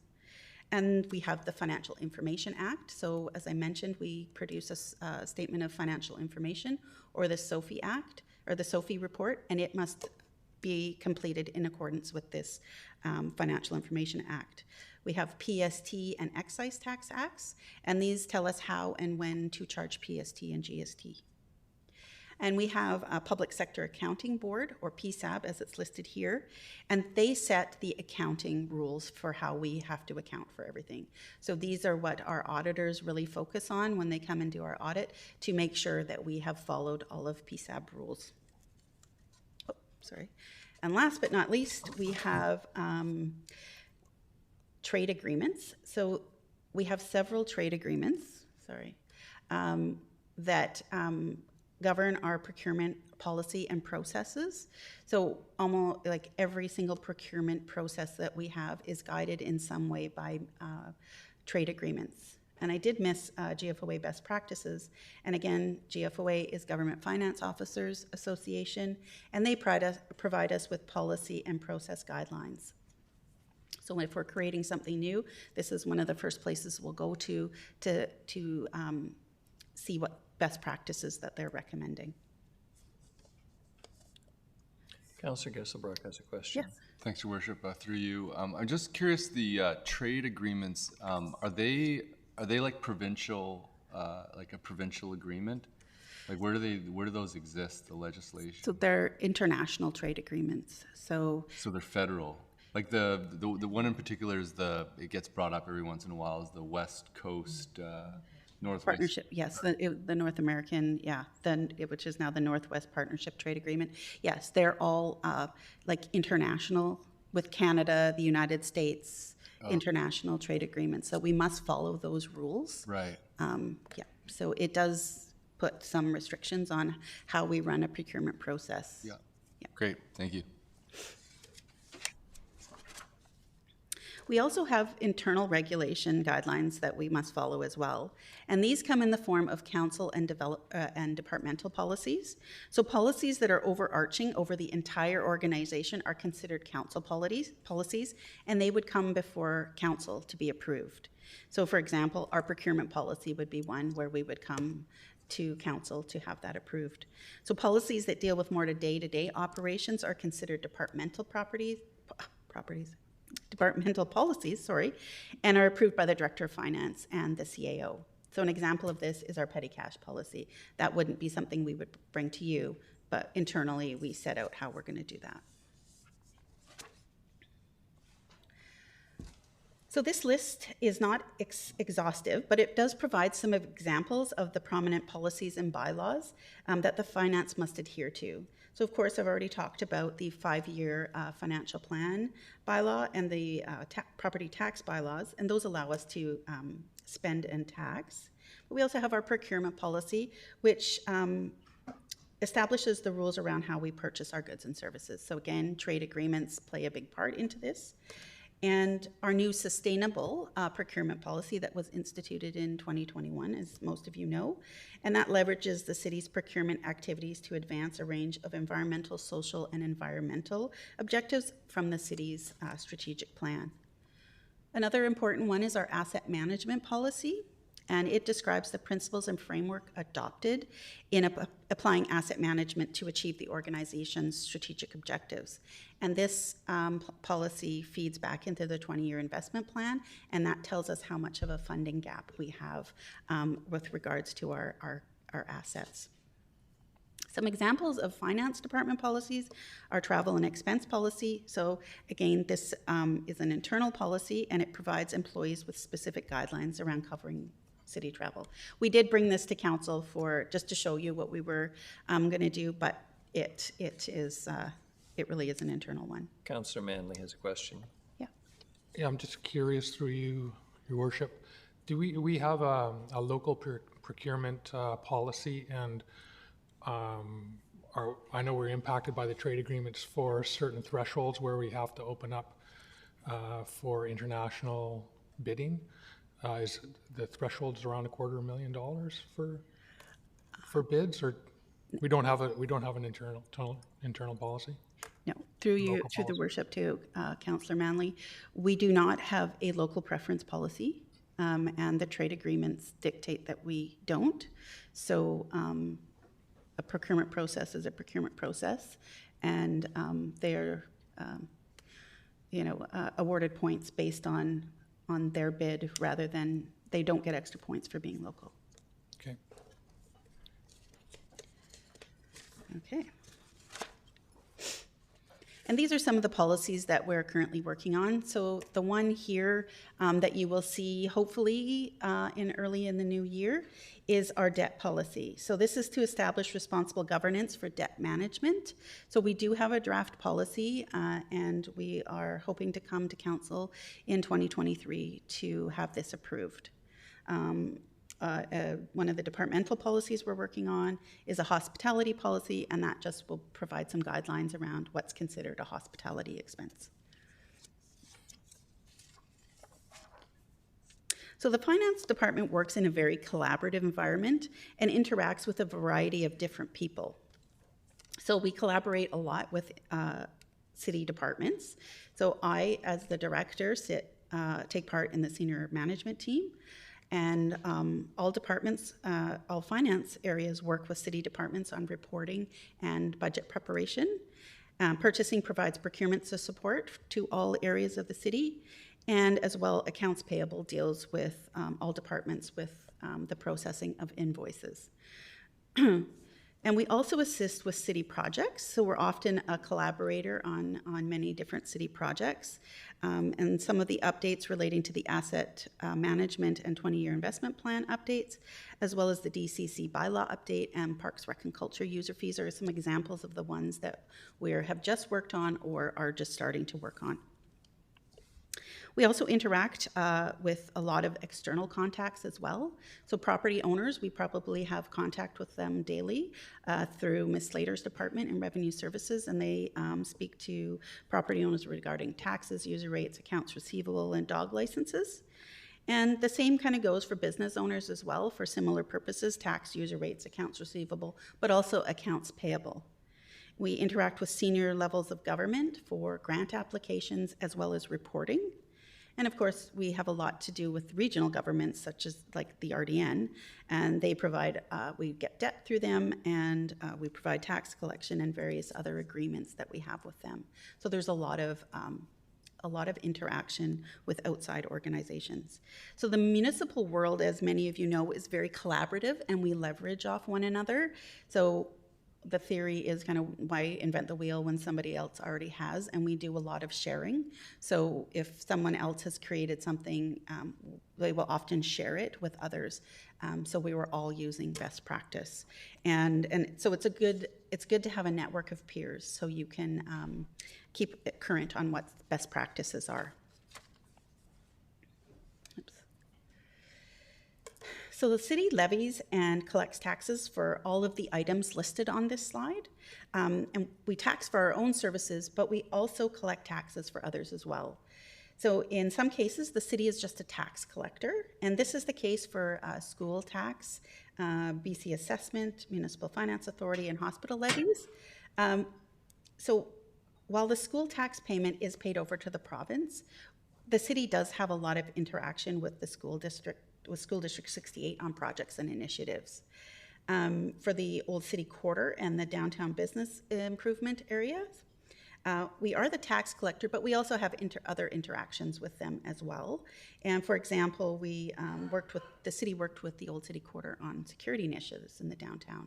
So we have interactions with them on in different ways as well.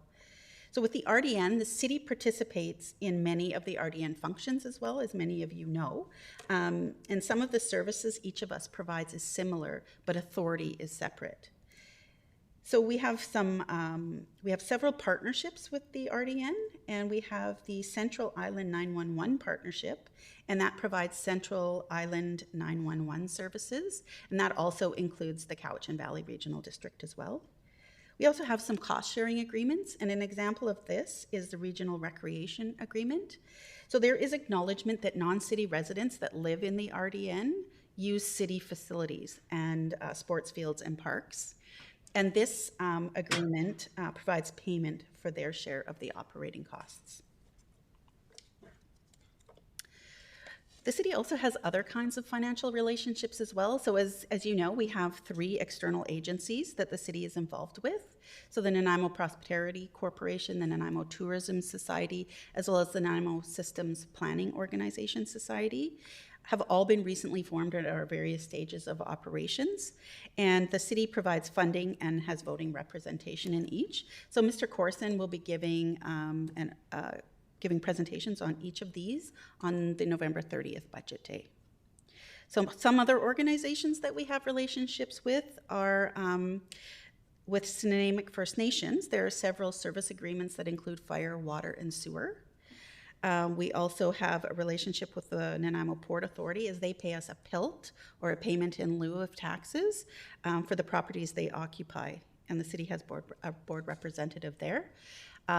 So a PILT, they don't actually receive a tax notice, but they do pay us a lump sum for the properties that in lieu of taxes. So we just negotiated a new set amount, I think, for the next 5 years.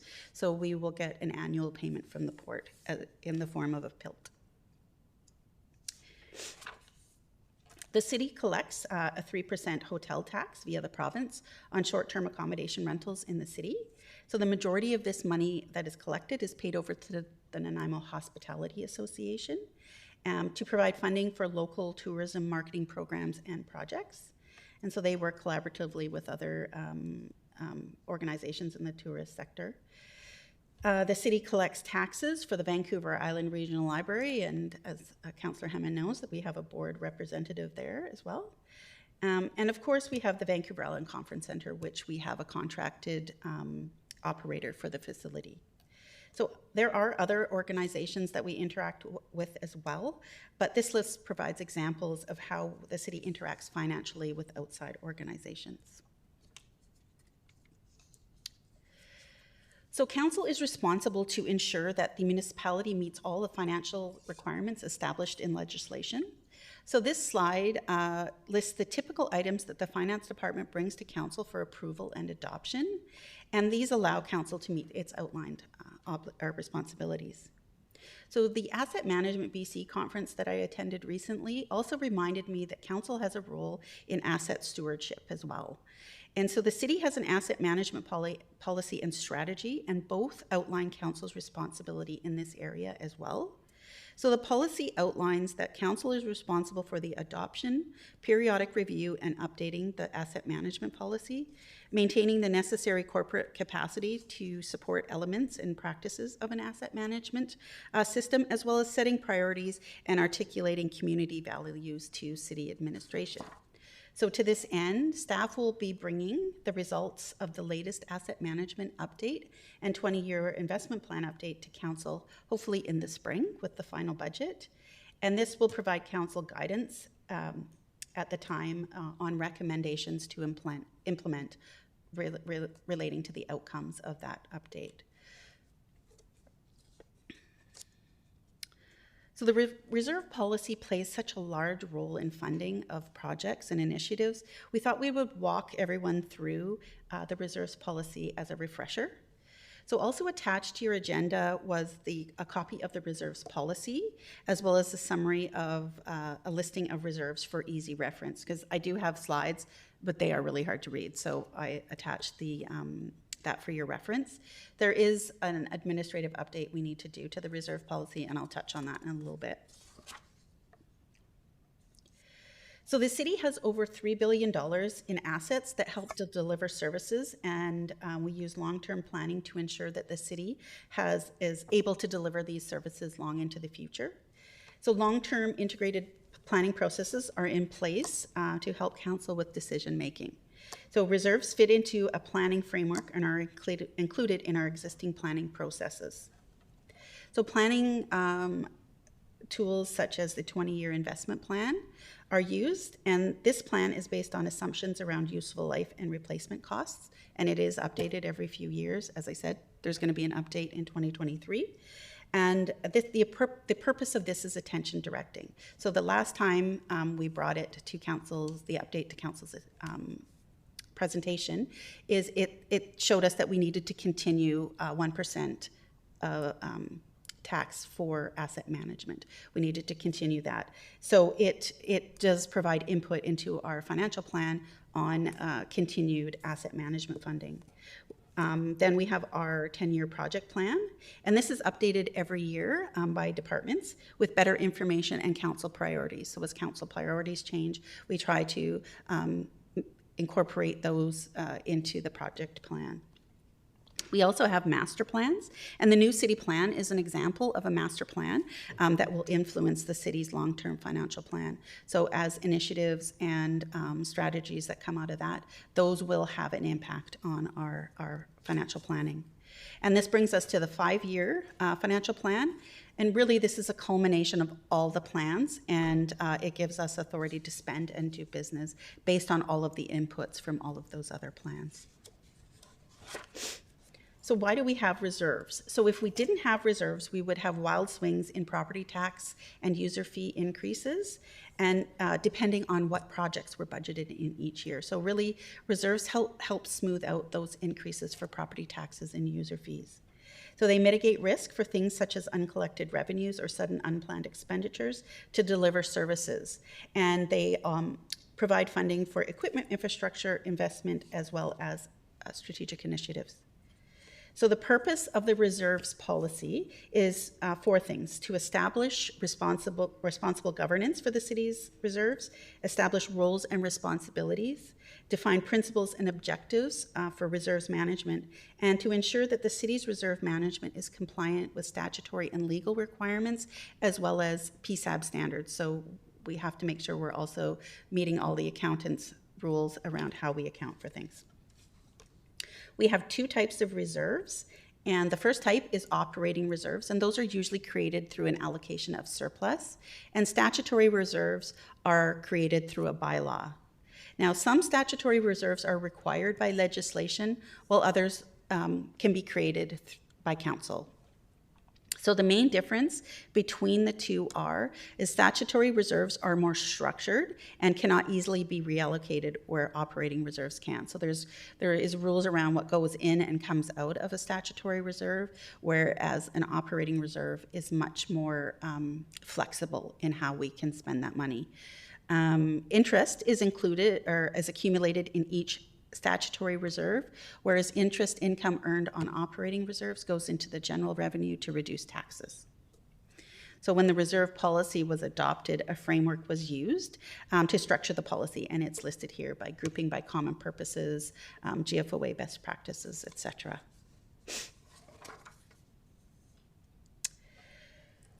So these are the things we considered when creating a reserves policy. So we look at affordability, and for the purposes or for clarity around what affordability means, is that the city will consider the impact on property taxes, utilities, and other user fees when implementing and managing reserves.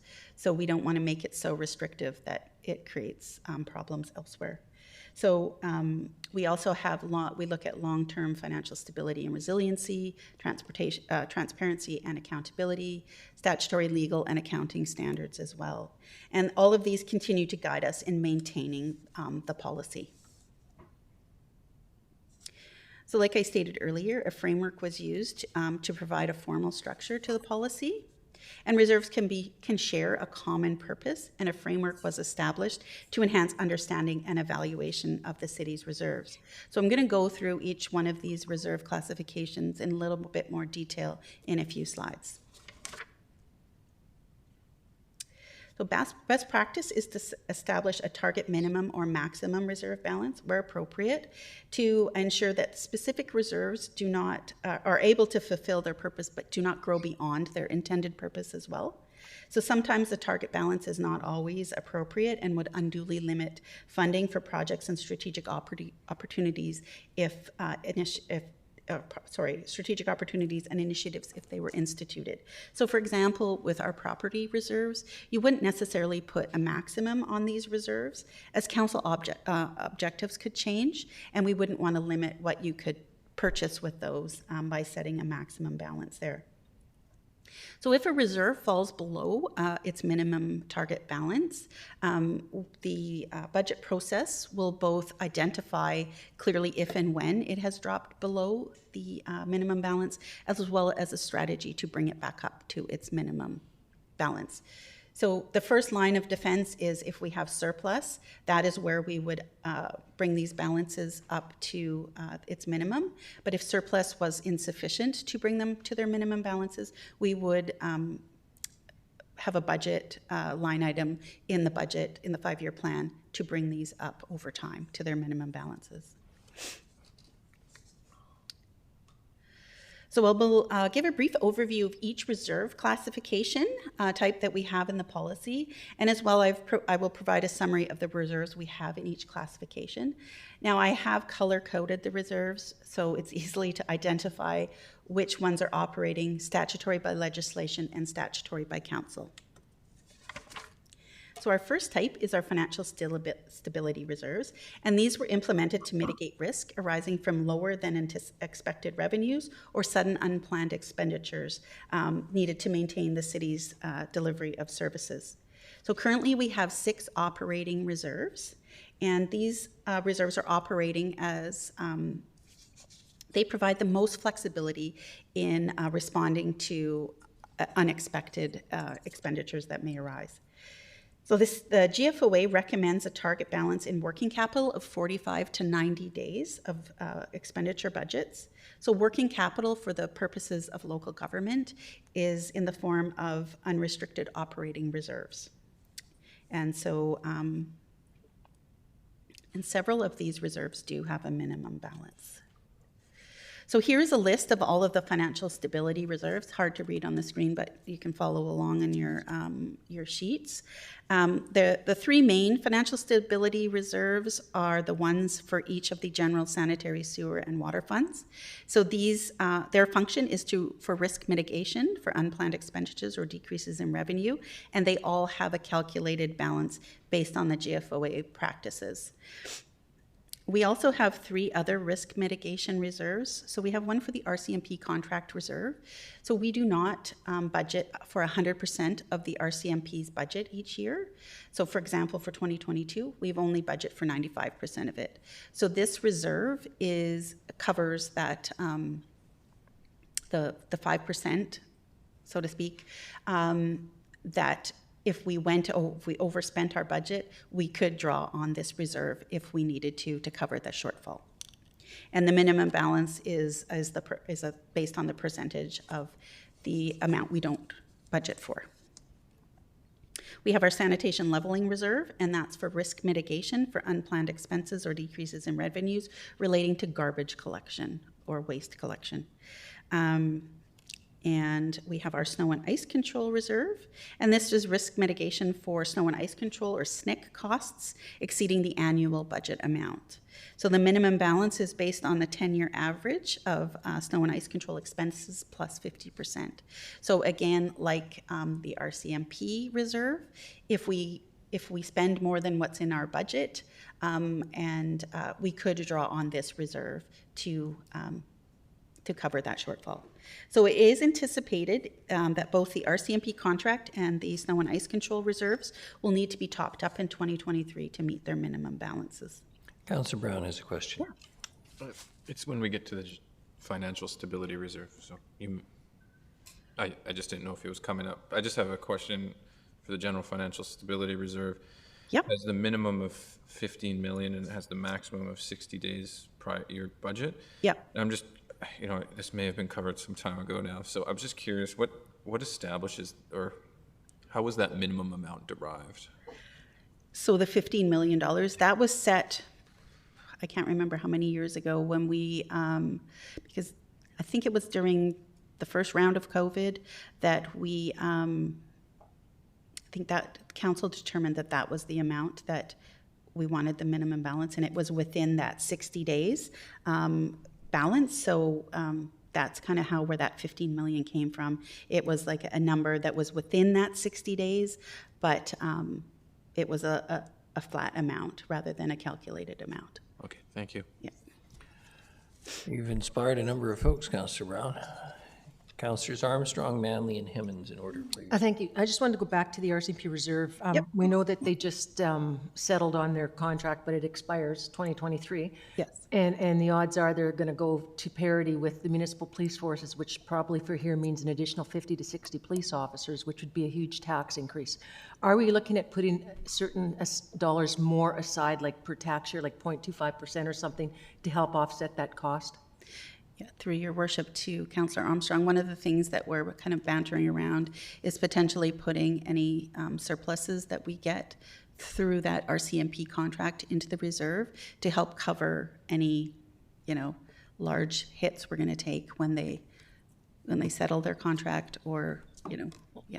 I just want to compliment you too, because you guys did very well, that our taxpayers weren't hit very hard when the raise did come through. And then my second question, if I may, Your Worship. Again, my other concern, now I'm going towards the fire department. We know what the growth in this community, and I think there's national standards coming down. I'm not sure, perhaps the deputy chief knows, but are we also looking at that? Because we're going to need significant increases to our fire department to keep up with growth. Is there a way that we can be doing that through a reserve that we can use to help offset the first initial costs? I know we still have to increase our operating costs through budget, but. Right. So through the chair to Councillor Armstrong, we haven't had those discussions yet, but it is something that I will take away and that we can talk about that as well. Thank you. Thank you, Your Worship. Thank you. Councillor Manley. Through you, Your Worship. I'm curious about why the budget for the RCMP is at 95%. Do we typically run under budget with the RCMP? So through your worship to Councillor Manley, yes. So normally we don't run at full capacity of our RCMP members. So historically this has been the case. So I think there's been maybe 1 year in the last 20 years that we've actually gotten near that full complement. So based on history, we only budget a portion. And right now with, it's a struggle to get members because there is a shortage, basically. We know we're not going to expend that whole contract. So it's basically an understaffing issue. Yeah. Well, we have full. If we had our full members, that would be better. But of course, we have the money, but we can't actually get the people here. Okay. Councillor Armstrong. Just so you're aware, once a member goes off duty for more than 30 days, the municipality no longer pays for them. It's paid for by the provincial government. So when you have 30 members off, that's a significant saving as well. It's a queer system, I know. Okay. Ms. Mercer, please. So next we have our equipment reserves, and these are established to provide funding for equipment replacement. So the city currently has 4 statutory reserves. And the GFOA is silent on recommendations for a minimum balance on these types of reserves. So we've taken a reasonable approach that will provide a minimum balance that mitigates risks and will not negatively impact funding available for planned projects. So each year the minimum balance includes a contingency amount as well as the planned expenditures for that year from the 10-year project plan. So all 4 of these reserves have annual allocations as a funding source, and these are all built into the budget each year, and they fund detailed replacement plan programs that are in place, and all 4 of them have a minimum balance calculation. These reserves are quite extensively used because there is very detailed replacement plans that back each one of them up. So for example, our equipment depreciation reserve, so the replacement of fleet vehicles, fire trucks and Zambonis, etc., are all funded from this reserve. So we have a very detailed list of all of our fleet trucks, fire trucks, garbage trucks, etc., and they have a planned replacement schedule. So each year we put money into the reserve for their eventual replacement. So each year there's money going in and money going out. So the minimum balance is calculated at 1% of replacement cost plus funding for the 10-year replacement plan. Next, we have infrastructure reserves, and these were established to provide funding for infrastructure replacement for new and upgraded infrastructure required due to growth. So again, like equipment reserves, the GFOA is silent on recommending a minimum balance for this type of reserve. So again, we took the same approach as we did with equipment reserves on calculating the minimum balance. So currently we have 6 operating reserves and 7 statutory reserves, and with 4 of them having an established minimum balance. So this is our largest group of reserves, and some of these are very broad in their funding ability, while others are very specific. So an example of a reserve with a broad funding scope is the General Capital Reserve. Now, it is mainly funded through allocations of prior year surplus and provides funding for all different kinds of infrastructure. So there isn't a set type of thing that can be funded for this. It's just that it's for projects. Of course, we have our 3 asset management reserves, and they fund a variety of planned capital projects. However, there are some rules that limit what type of projects these can be funded for. So they aren't as open as the General Reserve Fund, but they aren't super restrictive to a very, very tiny specific funding source as well. So, and all 3 have a calculated minimum balance. So the NDSS Community Field Maintenance Reserve Fund is an example of a reserve with a very specific funding use. So funding going into this reserve comes from net rental revenues if they're available. And this reserve is a funding source for planned projects for the NDSS community field replacement and improvements. So council chose to make this a statutory reserve, but the agreement with the School District 68 kind of dictates how these funds can be spent. So you have very broad and you have very restrictive and everything in between. So the only legislated statutory reserve in this category is the Cemetery Care Fund reserve fund. So the funding for this reserve fund comes from plot sales and headstone installation revenues. None of us want to have that, so that's where, so we're required to have that money go into this reserve, but as well, the Cremation, Interment, and Financial Services Act outlines what we can spend them on. So that one is legislated. We can't really touch that money. And one other reserve to note in here is our Community Works Fund. So that comes from a grant through UBCM. And council chose to make this a statutory reserve, but there are government rules around what we can spend this on. So, and we have to report annually on what we do spend it on. And occasionally you get audited like we did this year. So they do come in and prove that you have spent it on what you said you did and that it meets the requirements. Notwithstanding the deadly nature of the topic, Councillor Thorpe has a question. Yeah, thank you, Your Worship. Through you, if I may, to Ms. Mercer. Just a general question. I'm curious. We're in a time right now of very high inflation. And do you take occasionally into account levels of money in our reserve funds based on inflationary factors? I'm thinking of the higher cost of maintenance, the higher cost of equipment purchasing, the higher cost of insurance for IT security and so on. Those are quite significant. Mm-hmm. And I'm just wondering how you factor that in. So through your worship to Councillor Thorpe, so the annual budget allocations into the reserve are updated every year and do take and are updated to reflect some costs, some, in some instances, yes, and in some instances, no. But it's hard because right now we are in such a very strange inflation time that it's hard to know how long that's going to continue. So we try to do our best where we can and look at some of those numbers to make sure that we do have adequate revenue at the end. Ms. Fuller can maybe comment when we do our budget presentations, maybe more on how some of those amounts are changed. Sure.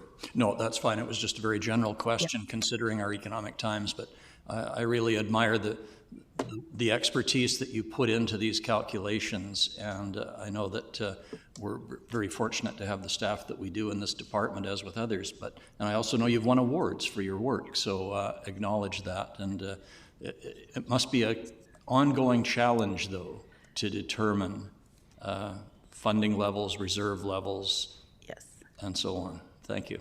You're welcome. Thank you. And it does keep Ms. Fulla up, trying to figure out how we can fund all the things we need to do in a time when costs are escalating beyond anything that we've seen in recent history. So there are a lot of challenges for the departments because there are projects that we need to do, and we need to figure out a way to do them because we have a finite amount of money at this point to do it with. In order, Councillors Perino and Hemmens. Thank you, Your Worship. Through you, the Community Works Fund, was that a one-time grant? No. So through Your Worship to Councillor Perino, it is a program, and currently that agreement ends in 2023.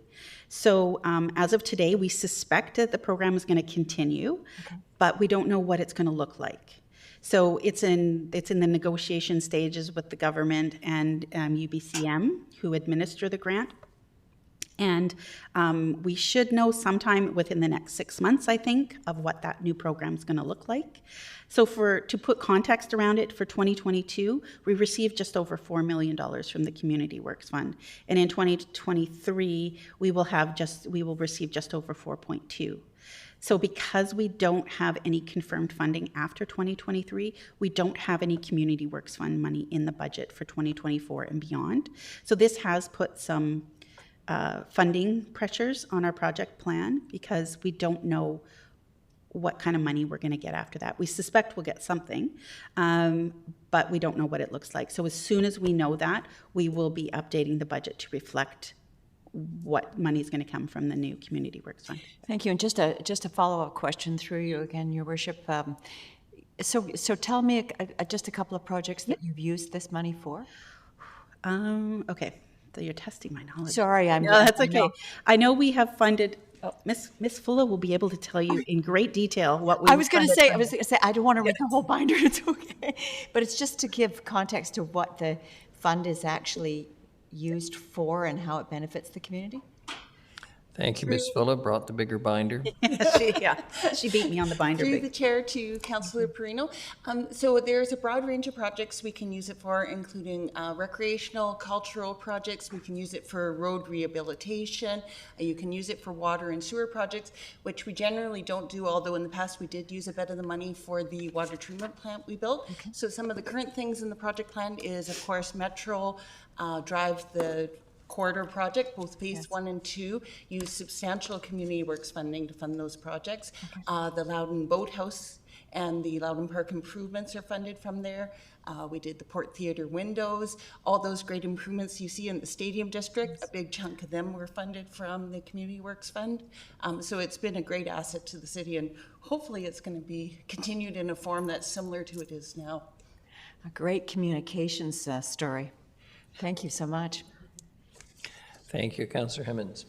Thank you, Your Worship. Through you to Ms. Mercer, this is going back a little bit, but the debt policy, can you tell me the framework of that? Like, what are we trying to achieve with the debt policy? I know that we can carry so much debt, and there's a threshold, and we're at it, or we're where we are in terms of it, and then and tagging on to that, will it have any implication for the infrastructure reserves? Like, is the debt policy going to interface with this at all? Through Your Worship to Councillor Hemmens. The debt policy is to kind of provide guidance where council feels that the debt, what kind of volume of debt we should have, right? So we don't we could, the government tells us that we can borrow up to a certain amount, but is council comfortable with that, or what kind of range would you like to stay within? It wouldn't necessarily interface with these policies. It's more just about your debt philosophy.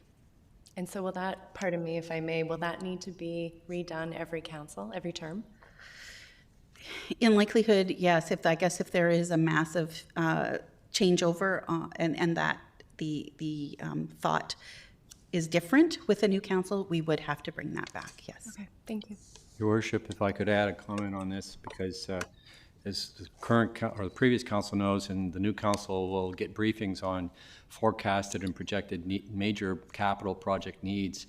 In advance of that, we feel at a staff level that you should have a policy framework in place to guide you in your decision making. What's your comfort level, your threshold in terms of our capacity, our theoretical capacity, and where this council is comfortable in terms of, that will inform staff then in terms of bringing forward those projects in a useful way. So this is something that we expect to be hopefully in front of council in January with.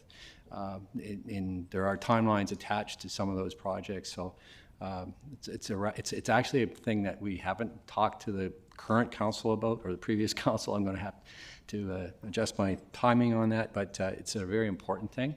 And a focused conversation about where we are with debt. You'll see slides in the presentation next week on where we are, I think, relative to other municipalities and what our debt reduction looks like. But ultimately, when you enter into debt, it's a long-term commitment. So it's not just council to council, it's a 20-year plus 30 years sometimes thing. So it's going to transcend multiple councils over the course of time. So it's an important conversation that we would like to have with you and get obviously your direction and concurrence, and contextualize that with some other information about what other municipalities are doing, best practices and all that type of thing. So Ms. Mercer and I were just talking about that yesterday. Thank you, Mr. Rudolph. Okay. Ms. Mercer. So our next reserve type is our parking reserves, and these are created for the renewal and new parking infrastructure. So we currently have 1 operating reserve and 3 statutory reserves, and no minimum or maximum target balances have been applied to any of these reserves. May I ask, could those funds be used for bike racks in appropriate parts of town? Just the 1. Through your worship, yes, to your worship, yes, you can. And our reserve for off-street parking is where we would fund that. So we have 2 reserves that the local government requires us to have statutorily, and that is the off-street parking reserve and the Old City Parking Reserve Fund. So the off-street parking reserve, we collect money from cash in lieu payments received from developers to fund off-street parking. Now, and it can be used to fund transportation infrastructure that supports walking, bicycling, public transit, and other alternative forms of transportation. And Ms. Fulla just reminded me that we do have some funding for, like, what is it, end of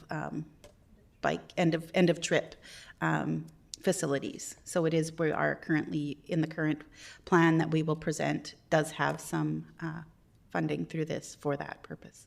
Thank you, I appreciate it. If we've taken all this flack for building bike lanes, it would be nice to have some parking facilities at the end of the trip so that people could safely park their bikes, which I suspect would probably be more useful than the creation of more bike lanes in some respects, in terms of encouraging people to actually incorporate it fully into their lives. But I will leave it for another day. Thank you. Thank you. So the Old City Parking Reserve is the other one that is required by the Local Government Act, and funding comes from cash in lieu payments received from developers to fund off-street parking in the Old City Quarter, and this is used to fund new and existing off-street parking spaces. So they're very specific, and the legislation is very specific that we have to have 2 different reserves, as they have 2 different purposes. The other reserve of note is the Parking Reserve Fund, and influx into this reserve comes from monthly net parking revenues and can be used to fund renewal and new parking infrastructure. Oh, sorry, I should have flip to this side first. It'll show the two dark green ones are your legislated ones. So our next type of reserve is our property reserves. So the city undertakes a wide range of land acquisitions in each year. So these could include rights of way for utilities, land for road widening, new parkland, as well as land for civic facilities and projects. So the city has 3 statutory reserves for the purchase and sale of land. So there are no minimum target balances associated with this reserve group. And 2 of the 3 are required by legislation. So the Parkland Dedication and Property Sales Reserve are both required under the Community Charter. So Parkland Dedication Reserve is, this is funded from cash in lieu payments received from developers and can only be used for the purchase of parkland.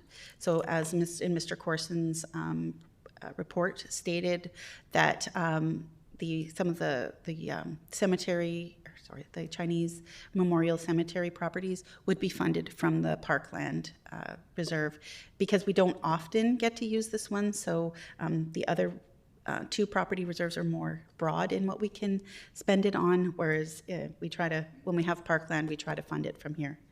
So the Property Sales Reserve Fund comes from obviously the sale of properties we sell and is used to buy new land. Sorry, I keep forgetting to flick to the next slide. So the 2 statutory reserves, again, are identified in the dark green. So our next reserve type is our strategic reserves, and they are established to provide funding for strategic initiatives identified by council. So currently the city has 2 operating and 3 statutory reserves, and only one of them has a minimum target balances. None of these reserves are required legislatively. So this is the list of the 5 reserves in this category. So the 3 statutory reserves are all regularly used.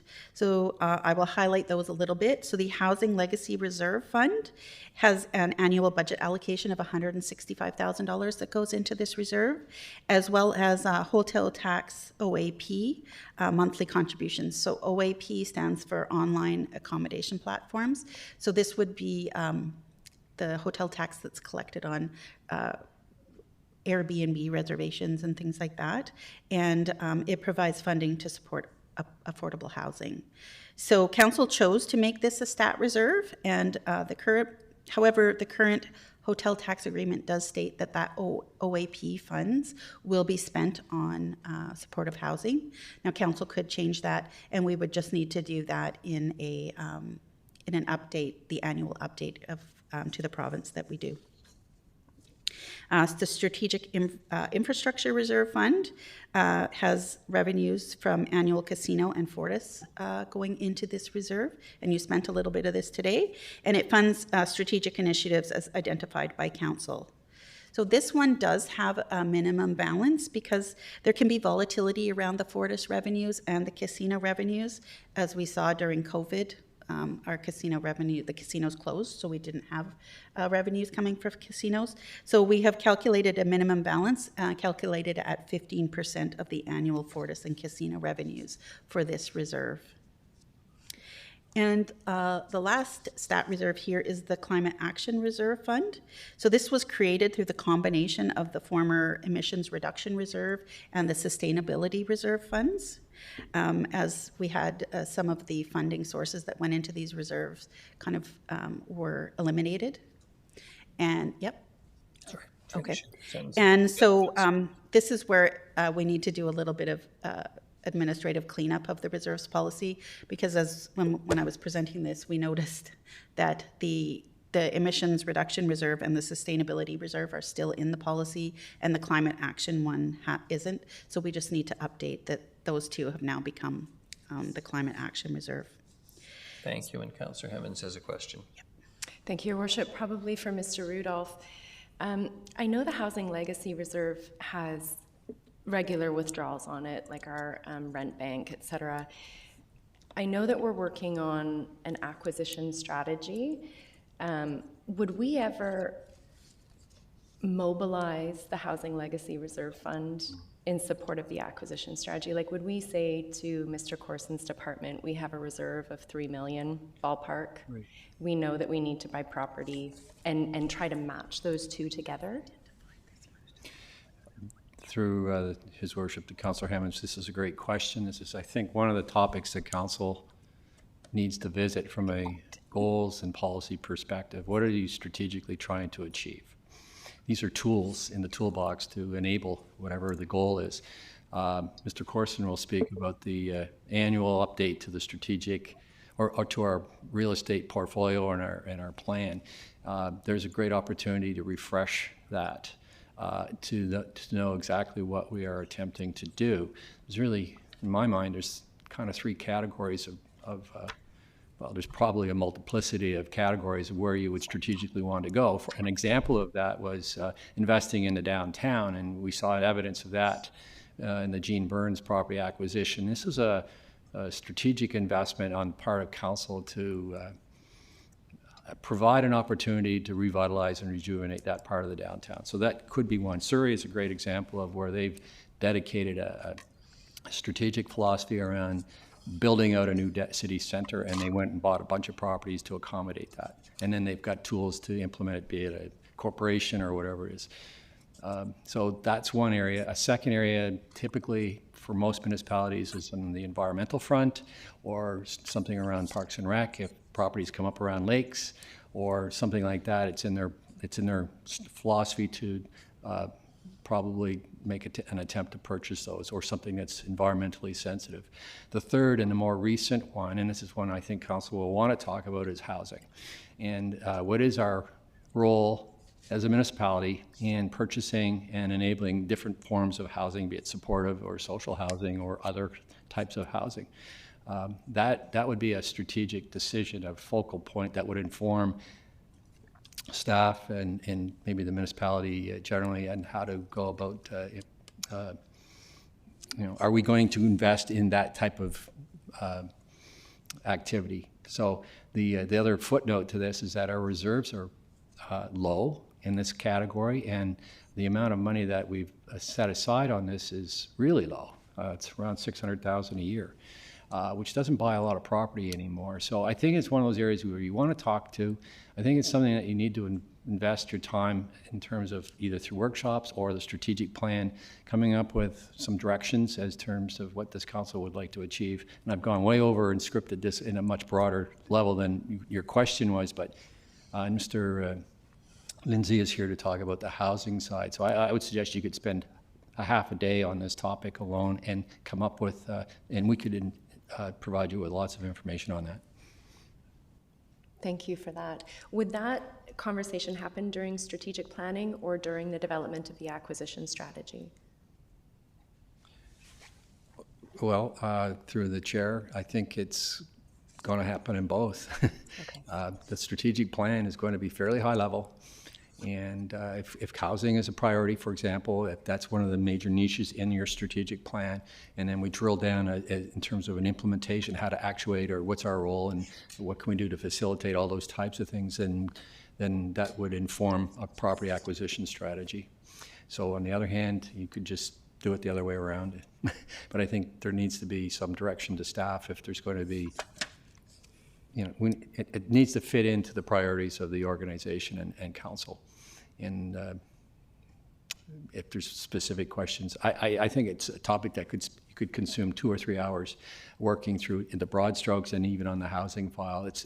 You've had numerous workshops which are half day each, and I think you're good. And I also have heard people say we should have a development corporation and those types of things. Those are mechanisms to achieve a goal. So I think you should identify what the target is and the goal, and then figure out which is the best way to go there.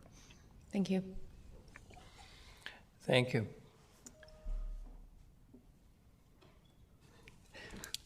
Thank you, Your Worship. I don't have a lot to add to what Mr. Rudolph said, so I'm peering over the monitor here. I think just to go back to Councillor Hammond's original question, just about the use of the Housing Legacy Reserve, and historically, yes, it has been used for property acquisition. It is available for council to use. As Mr. Rudolph points out, we do not through the budget, put a lot of money in there every year. We do take community contributions from development as one source of income into that reserve, for example. But it has been used for property acquisition. For council's benefit, it's also been used to do works and services in front of affordable housing projects. It's been used to pay for in lieu of development cost charges. So many initiatives to support affordable housing, including some of the others that have already been mentioned. Thank you, Your Worship. I think that's exactly the conversation I want to have, is that we have this chunk of funding and it's currently doing all of these little piecemeal things that are really amazing. But if we're going to have an acquisition strategy, what is the end goal of that acquisition strategy? And how will we mobilize the resources around it? And will we need to change what we're currently doing? So looking forward to that conversation.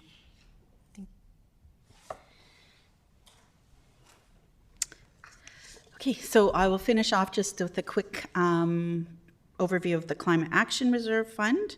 So it has a budget allocation of $165,000 that go into this reserve and can fund a variety of climate-related initiatives.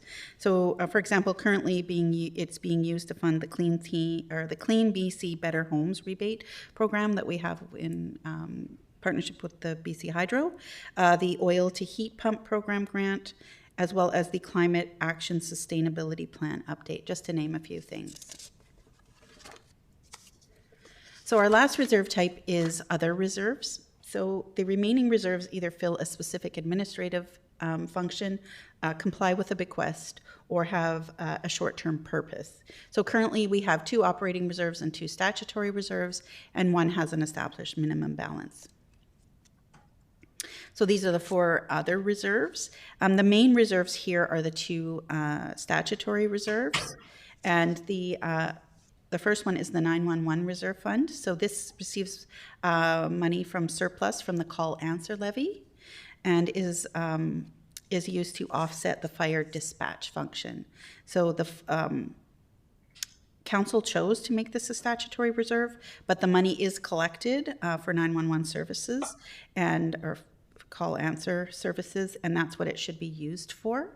So anybody that has a landline will see a charge for 911, and any landline within the city limits, the phone provider pays that money over to the city, and then we use this to offset the fire dispatch function that we pay for.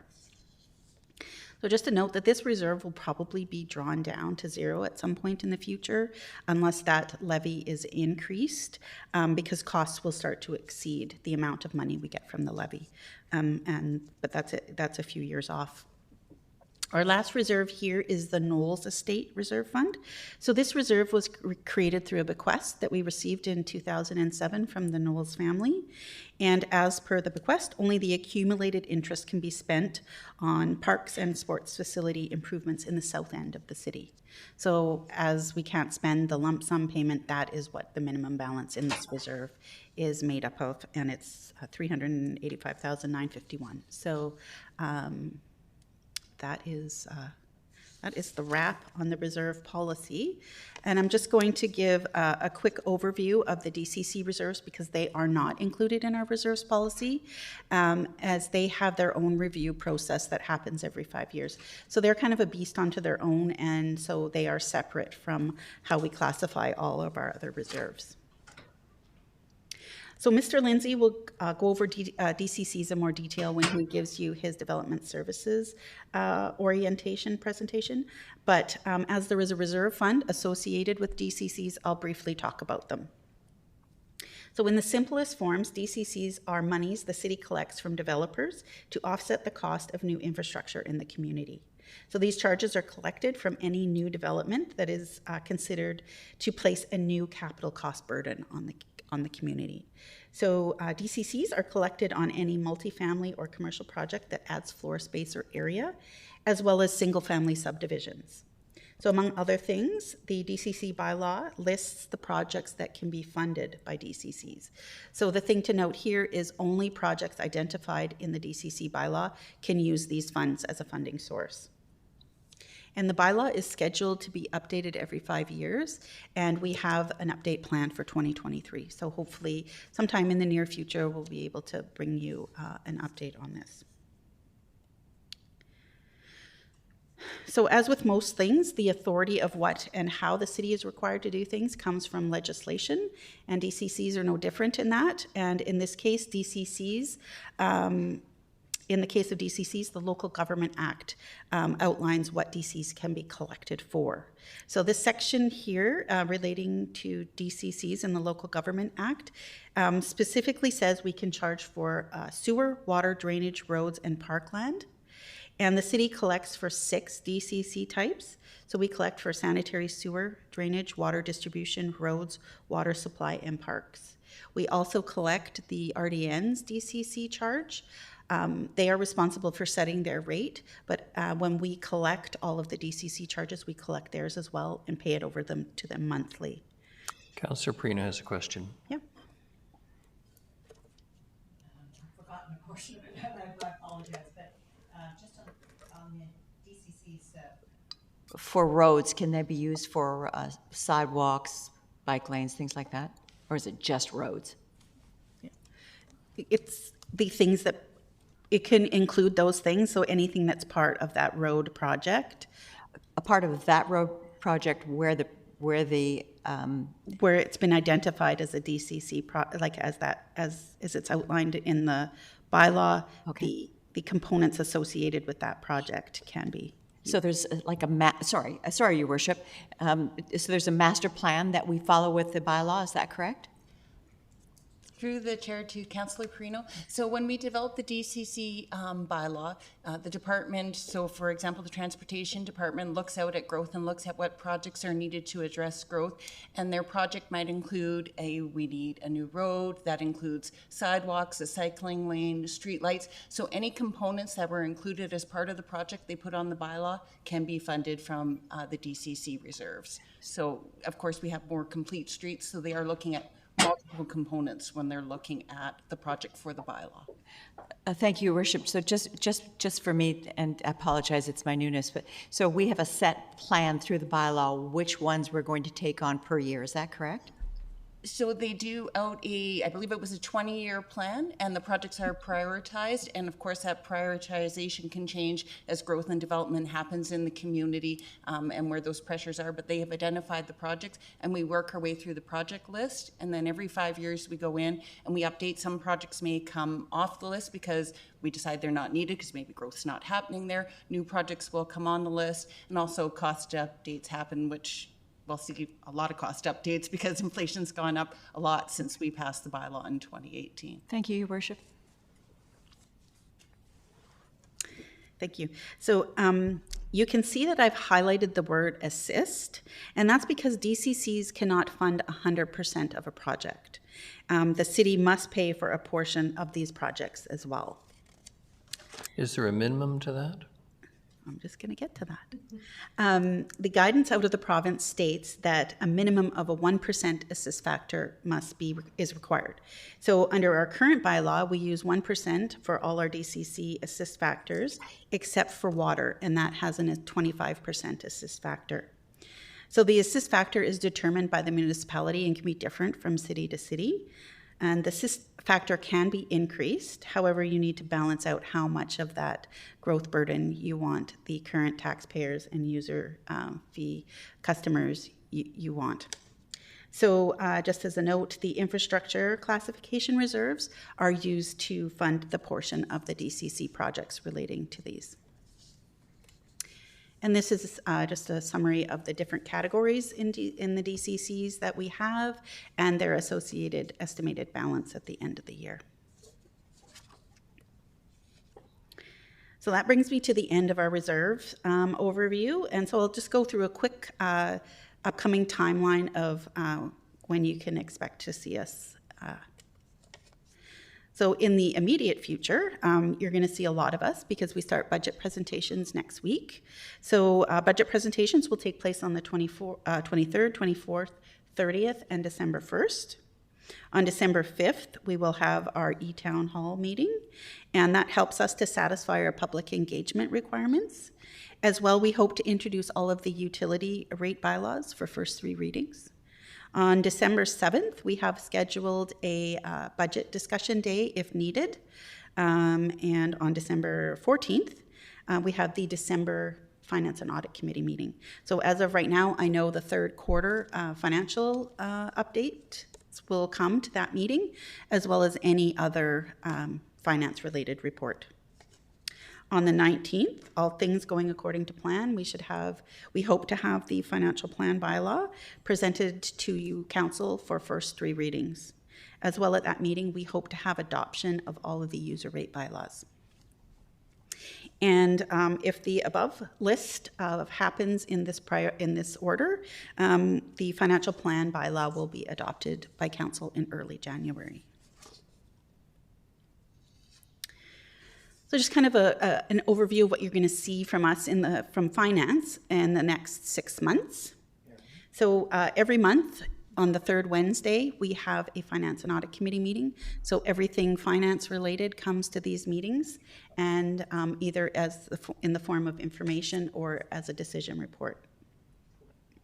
As I mentioned, next we have our financial plan or our budget. We hope to have adoption of the provisional financial plan done in January. And our next time that we would come is in March, and this to provide you an information report on the 2022 carry forwards. So this is a report that will tell you all of our carry forward projects from 2022 into 2023. In April and May, we will come to you and present the final budget. And during January to April, we're busy updating with better estimates or better input on estimates we have, as well as any direction that Council has given us between the time of the adoption of the provisional to the time of the final presentation. And of course, before May 15th, we need to have that financial plan bylaw adopted. And then in June, we will come back to you for direction on the 2024 to 2028 financial plan. So it really is just continually talking about a financial plan. And relating to our financial statements, we'll be in front of you in March with a decision report on how to allocate surplus. So once we calculate what surplus is, we have some recommendations, but we bring those to Council, and Council provides us with their recommendations. And like everything else, before May 15th, we need approval of the financial statements. And before June 30th, we will be before you with the approval for the SOFI as well as the annual municipal report. And property taxes, again, like the financial plan, once we determine how much money we need from taxation, we need to have that tax rate bylaw to you for adoption before May 15th. And it's a lot in the next little bit, but those are kind of the high level things that we will be bringing to you in the next 6 months or so. And that ends the high level overview of the finance department and the reserves. And I'll be happy to answer any questions that you still have. Not seeing any, Ms. Mercer. Oh, pardon me. Councillor Eastmere. Just regarding the public engagement session, is that more of a city to the public, information sharing session, or is there a public expectation that they are able to provide feedback that we can integrate into the budget? It's a little bit of both. So it is an opportunity for the public to give us feedback. They also have opportunity to give us feedback. All of the budget sessions that we have are open to the public, and they are welcome to attend those and provide feedback in that way. The e-town hall meeting is a way that they don't actually have to be here in person to attend the meeting. Some people have barriers to coming here, whether it's children looking, they could email in their questions or phone in their questions, as well as be here in person. So it's a multiple opportunities to engage with Council on the budget. And if I may, a second question, what would be the sort of risks versus opportunities if we were to take a bit longer to adopt a financial plan bylaw, like work work on it in December, but carry that through into January? Like, So we will talk about that. We can talk about that when we start our budget presentations, and we can and kind of go into a bit more of that, and then I can really prepare something that is very useful for you, not off the fly here, because I may miss something. So I'd rather address that during the budget process that we start next week. Yep, fully That's respect. okay. Yeah, thank you. Thank you very much. If nothing else, thank you very much, Ms. Mercer. I think we're getting Mr. Sims next on the utility fund overview and utility rate review introduction. Thank you, Your Worship. Just a brief question: if council still wishes to proceed, or just take a break, or we're jumping into more PowerPoint is the reason for asking. Well, we've had a break this morning, but perhaps 5 minutes? No? No, Not looking. carry No on. takers. Okay. Thank you for the offer. But So today, essentially, Ms. Mercer and I will be providing a bit of an introduction and an update on the user rates review. So this is with respect to water and sewer rates. The bylaws are jointly administered by Engineering and Public Works and Finance. So we both have both departments or divisions have a stake in the bylaw, and I'd be remiss if I didn't acknowledge the significant contributions that Parks, Rec, and Culture make to the water user fees in their irrigation. So this user rates review has been sort of on our books for a long time, and we've talked about it a number of times in these chambers. The intent today is really just an introduction and just get you comfortable with how our user rates are collected. So the user rate itself, we've followed a number of principles, not only that sort of grew out of city plan, but are really encapsulated in best practice across North America. And this includes conservation, water conservation and preservation of this important resource. Sustainability, not only sustainability when it comes to environmental, but also really about financial sustainability. This will protect future generations from future price shocks or increases. One of the main focuses in this one, and you'll hear, I think, Ms. Mercer talk about it a fair bit, is around equity. So equity between users, equity between generations, so that we're not burdening future generations. And of course, as we can with future improved administration or efficiency.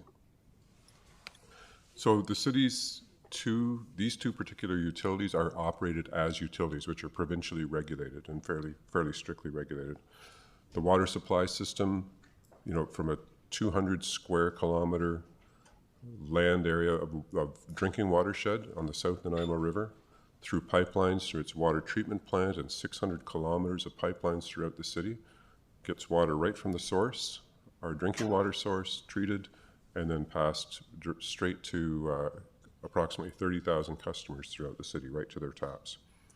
And the sanitary sewer collection system operates in a similar way, except it's the reverse, 600 kilometers or so worth of pipes, every street, every property within the city, with a very few exceptions, collect sanitary sewer, and then we essentially turn it over to the regional district for treatment.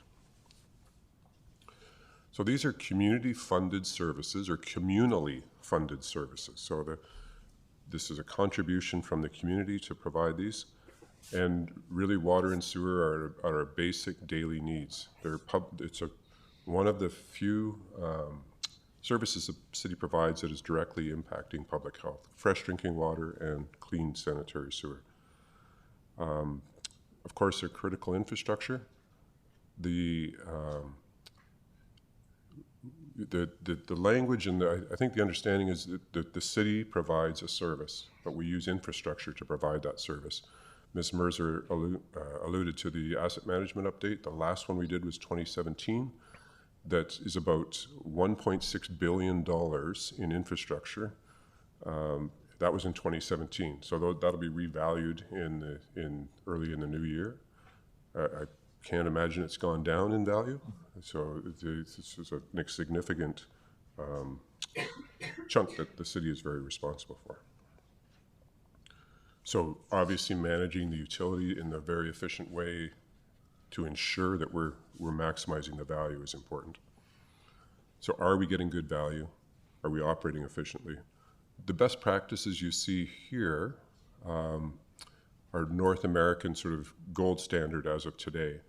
And it's always been sort of a source of pride, I think, for the city and its residents that a lot of these best practices have been in place for decades, and that's what's contributed to conservation. And a number of these actually politically cost council in 1992 particularly their jobs.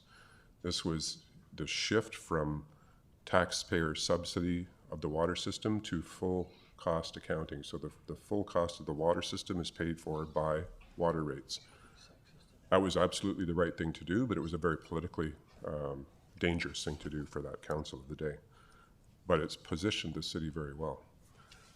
The next step is really improving and making sure that we're keeping up with best practices, and hence the piece around equity and fairness.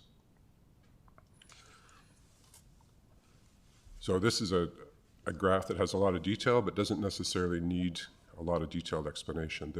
The faded in the background little orange line is the population. So we're, as you know, we're around 100,000 people. This is the average daily amount, about 36 million liters every day that we deliver on average. And what you can see is our highest daily amount was in 2009. That's when we were, providing or producing about 600 liters per person every single day for drinking water. So it's a significant amount, but that's about the Canadian average at the time. With the long-range planning that we put in place back in 2007, we've actually increased water rates. Council's increased water rates at the rate of 5% a year. In other words, getting the true value, the true cost of water for the long term. That's really what's driven a lot of the conservation. So what you're seeing from 2009, that high point, to present day is a decline. So we've seen about a 30% decline in average water produced. That's and another way of saying that is that in 2022, we're producing about the same amount of water as we did in 1992, 30 years ago. But we're serving 38,000 more people. That's a significant... Councillor Hammond says a question. Thank you, Your Worship. And sorry, Mr. Sims, I just want to confirm that's due to the billing that we switched?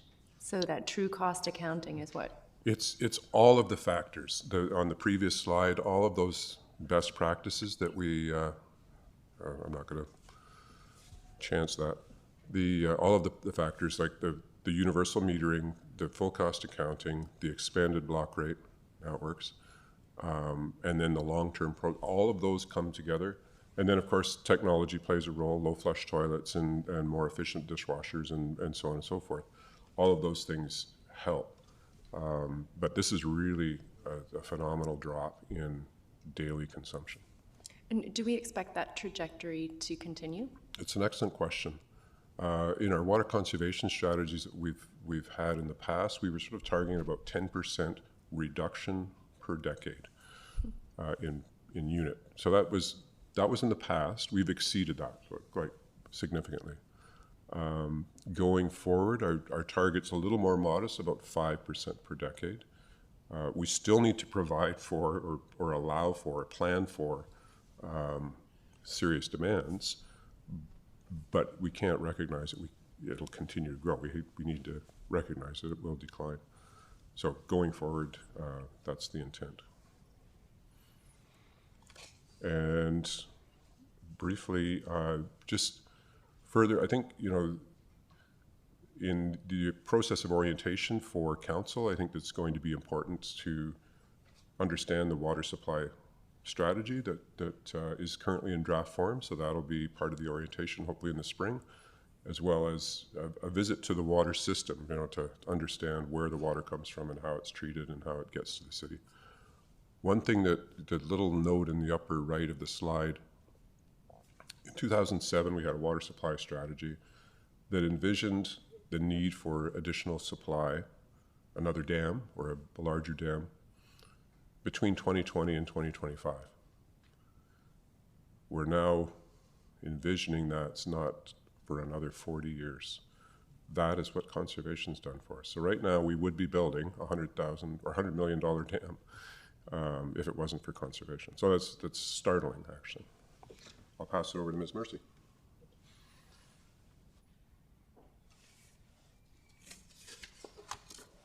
Thank you, Mr. Sims. So I'm going to walk you through the utility rate review. And I'm going to start out by going over briefly how and why we undertook the utility review. And then I'm going to go through the financial review recommendations in detail. And I'll finish off with a brief overview of the rate structure review and those recommendations. So staff thought it was best to break it up into 2 sessions because it is quite a lot of information and it's not as the easiest read you will ever have. So, and we live kind of in the billing of water sewer. So, and I have to respect that not everybody does that. So I'm going to do my best to try to make this as easily understandable as possible. But if there is something you don't understand, please ask the question, and I will do my best to try to explain it in a different way. So I will be back next Thursday, November 24th, to finish off the presentation by going through the rate structure review recommendations in more detail. So the city is like every other municipality in that it is challenged to deliver these utilities in an affordable, effective, and efficient manner for the community. Each utility must generate adequate revenues to pay for annual operating expenses, investment in new and renewed infrastructure, as well as pay for any debt repayment. So while the city undertakes a funding review of these utilities on a fairly regular basis, the rate structure has not been changed in a really long time. So as such, the utility rate review was undertaken to answer these 2 questions. So 1, does the city have adequate utility revenues to provide sustainable water and sanitary sewer services? And the second question is, do the current rate structures for water and sanitary sewer utilities effectively and efficiently support user equity, conservation, and administrative efficiencies? So the review was informed by best practice guiding principles, and many of which Mr. Sims has identified that the city has already done. So therefore, the focus of this utility rate review was equity. And as we felt, this is where the most improvements could be made. So no rate structure is going to be perfect, but rates should reflect customers' proportionate share of the cost of the service.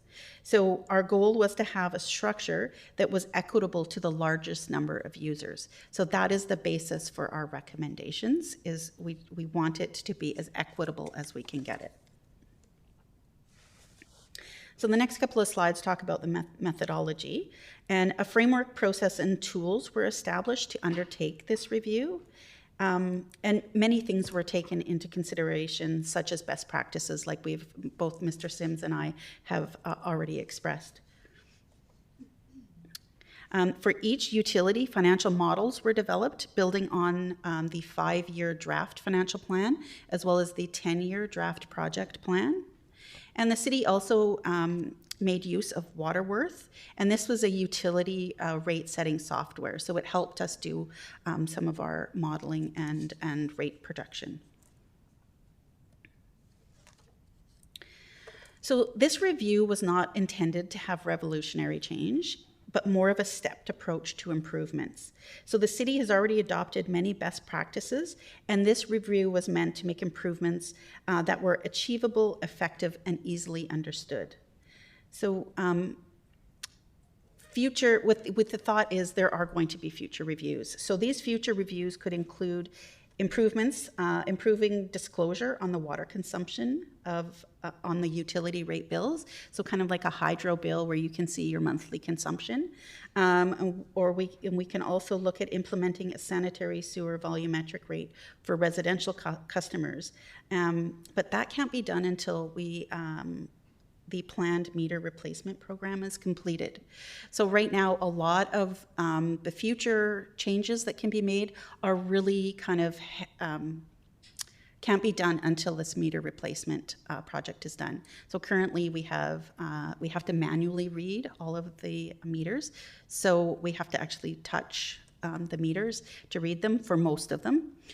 So what this project is it changes them to radio reads so we can read on a more frequent basis and have a better, so we could set our billing dates at the end of every month. And then you can have those kind of metrics on your bill that show your consumption and things like that. But they really hinge on having the meter project done. So the first question we asked related to the financial review. So we looked at, are there adequate revenues for both of these services? So the financial modeling and analysis took many things into consideration. So we looked at the 2023 to 2027 draft financial plan, as well as the 10-year draft project plan, as they outlined the annual operating and maintenance expenditures required, as well as infrastructure investment for renewal and growth that had been identified. Reserves support the sustainment of service as well as reduce large fluctuations in user fees and reduce the need for external borrowing. So as reserves are the main funding source for water and sewer projects, the analysis projected out what our ending balances are going to be in each reserve type for the next 10 years, based on all of the financial input that we know today. So as well, we looked at key assumptions relating to growth, water conservation, and inflation, and these were included in the review for both utilities. So I'm going to first talk about the water utility. And so our long-term planning is subject to change for anything we do. So all of these financial analysis are based on what we know today. So currently we are projecting some challenges in the latter years of the plan, but as timing, scope, and cost estimates are refined, strategies will be developed to address these challenges. And we might not be able to, make enough changes that debt wouldn't need to be used in later years as well. So some of the larger projects, we know we're probably going to need to utilize some debt to fund them. So based on all the financial information we have today, this graph shows the projected expenditures for the water utility for the next 10 years.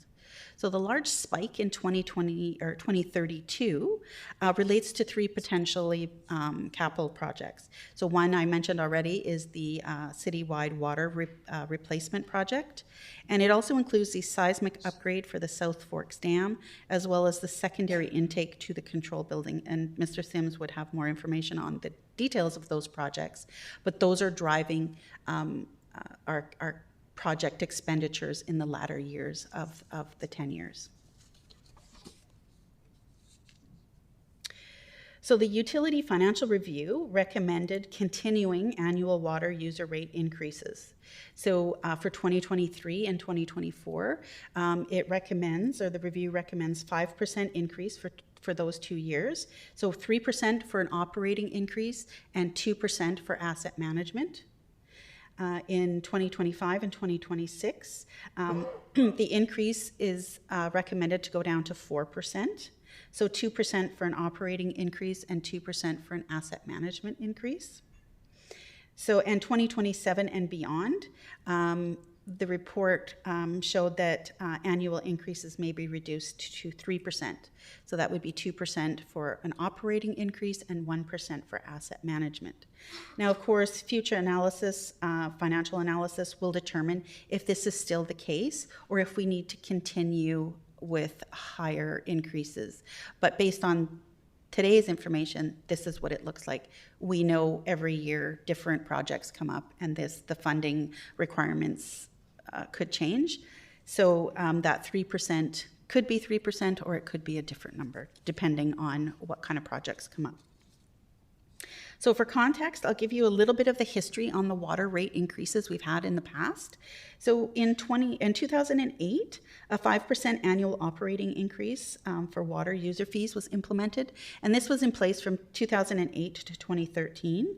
And in 2013, we added a 2.5% to this for water asset management. So a total of 7.5% increase for water on the water user fees was in place from 2013 to 2021. So the current 2022-2026 financial plan includes only a 5% annual operating increase for water services. So that's the current year, and we will, and we have taken these recommendations into account when we do the projections for the 2023 and 2027 financial plan.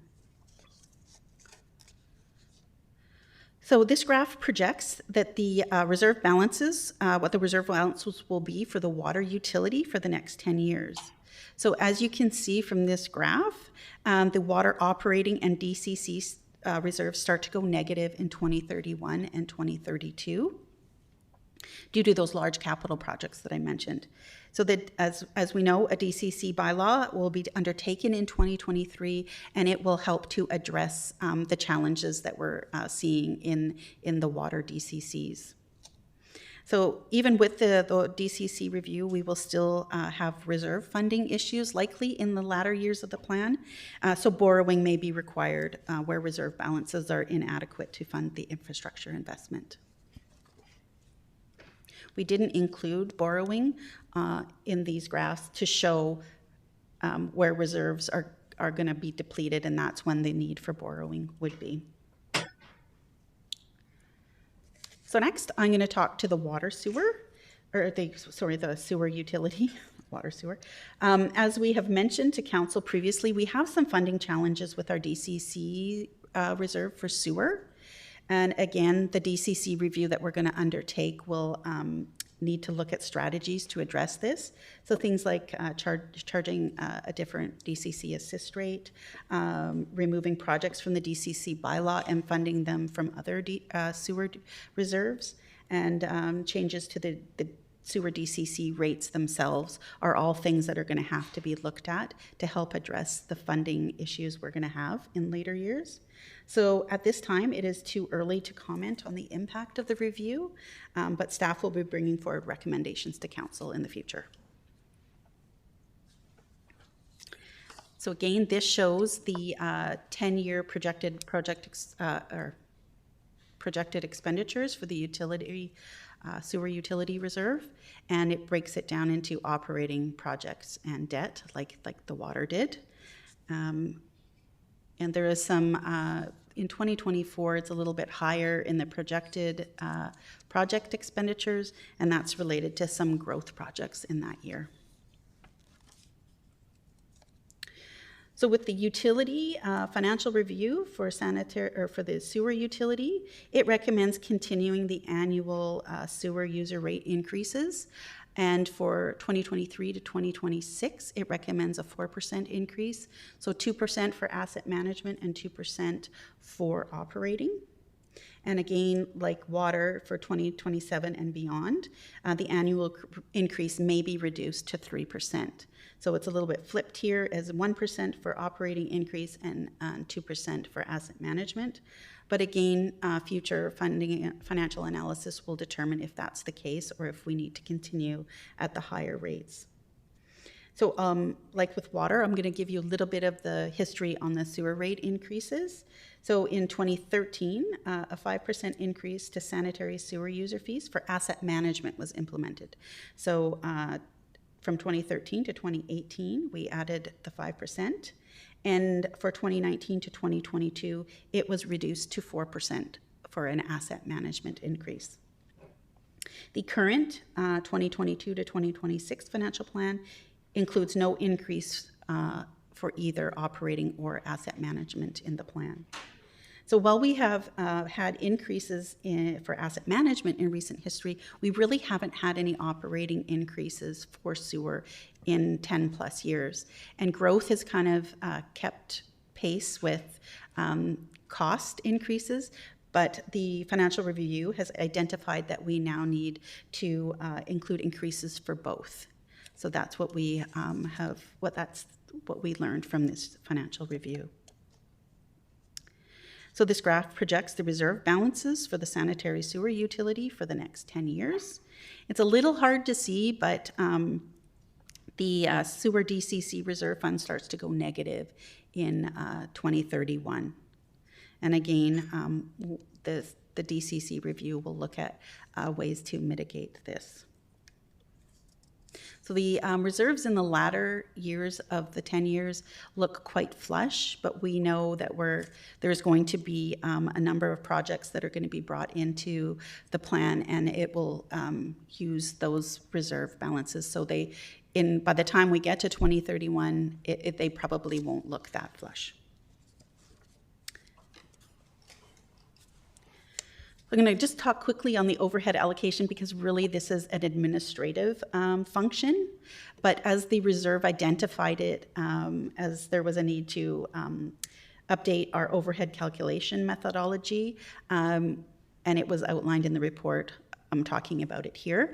But normally we would update our administrative processes, and that wouldn't necessarily be something that we would bring to you for a recommendation. But the main takeaway here is that this calculation change reduces the burden on property taxes and properly allocates it to the water and sewer utilities. So there are some costs that are borne in the general fund that really relate to water and sewer, so like the oversight and management and things like that, that we need to allocate appropriately to show the cost of those two utilities.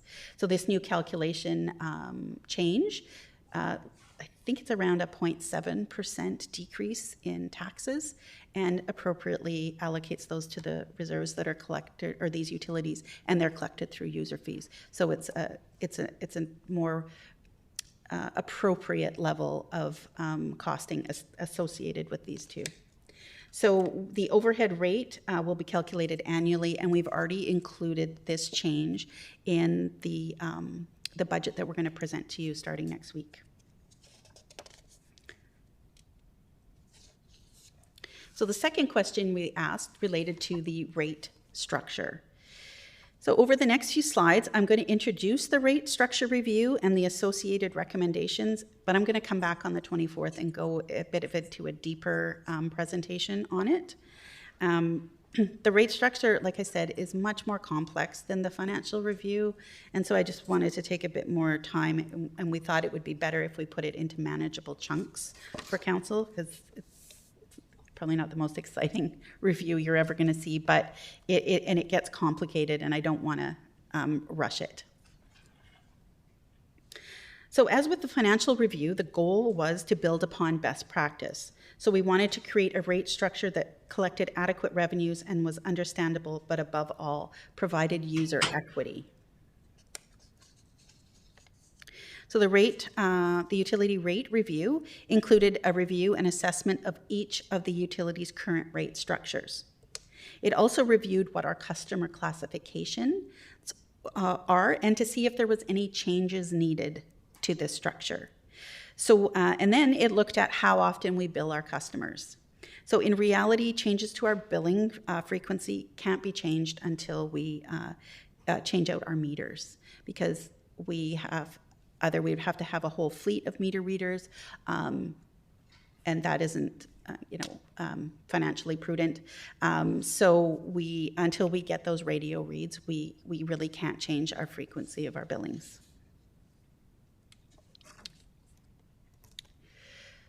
So we'll first have an overview of our water utility recommendations.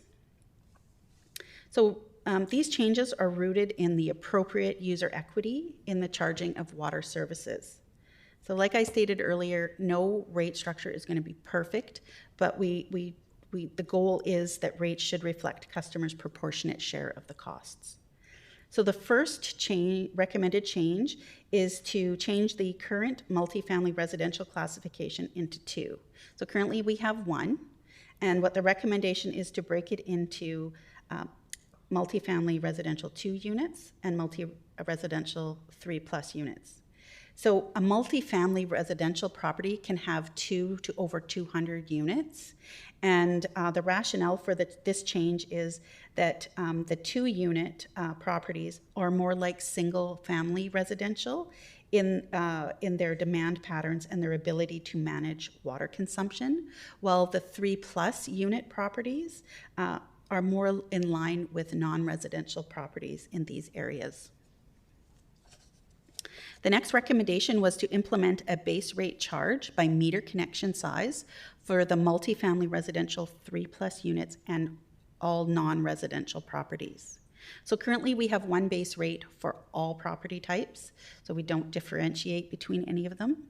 And best practice recommends considering a base rate that increases with meter connection size. So the rationale is based on the understanding that the cost of service is higher for larger capacity meter connections due to the upsized infrastructure and higher cost replacement components required to maintain the adequate water pressure needed. So the bigger the pipe, the more cost it is to operate that system. So the proposed base rate, the proposed base rate charges are all listed on page 23 of the report. So it shows you the different charges by meter size. So really, customers with larger service connections should pay a higher base rate or a fixed charge to better reflect their higher demand on shared infrastructure and increased water capacity and availability.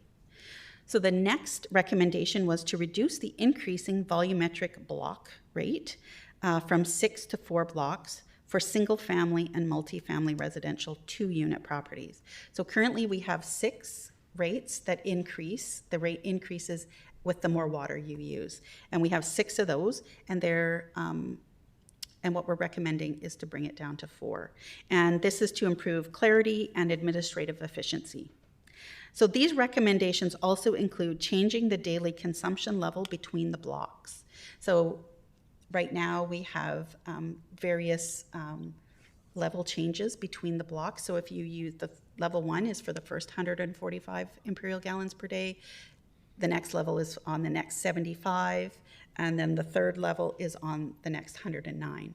So what this recommendation is saying, levels 1 through 3 should increase at 110 each. So you'd be charged on the first 110 at a rate, level 2 is on the next 110, level 3 is on the next 110. And then any charge, so level 4 is any consumption over 330 gallons, you are charged a rate. And so this block structure better aligns with the average single-family and multifamily 2-unit water demand for indoor and outdoor purposes.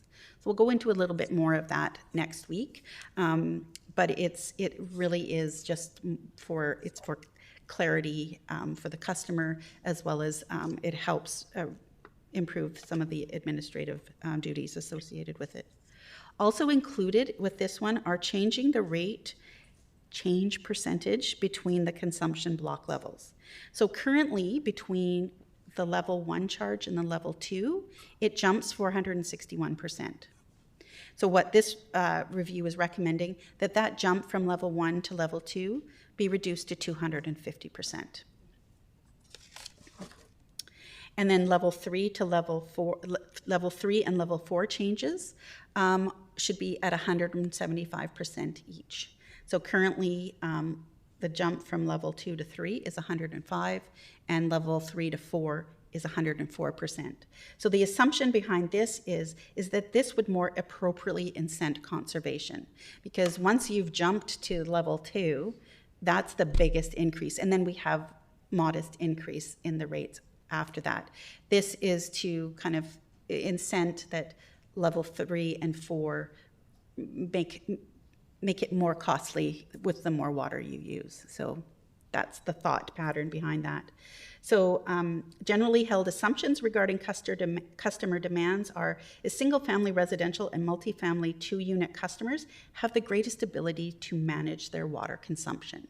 So you can leave your lawn go brown, or you know, have drought-resistant gardens and things like that. So there are things that you can manage your water consumption on.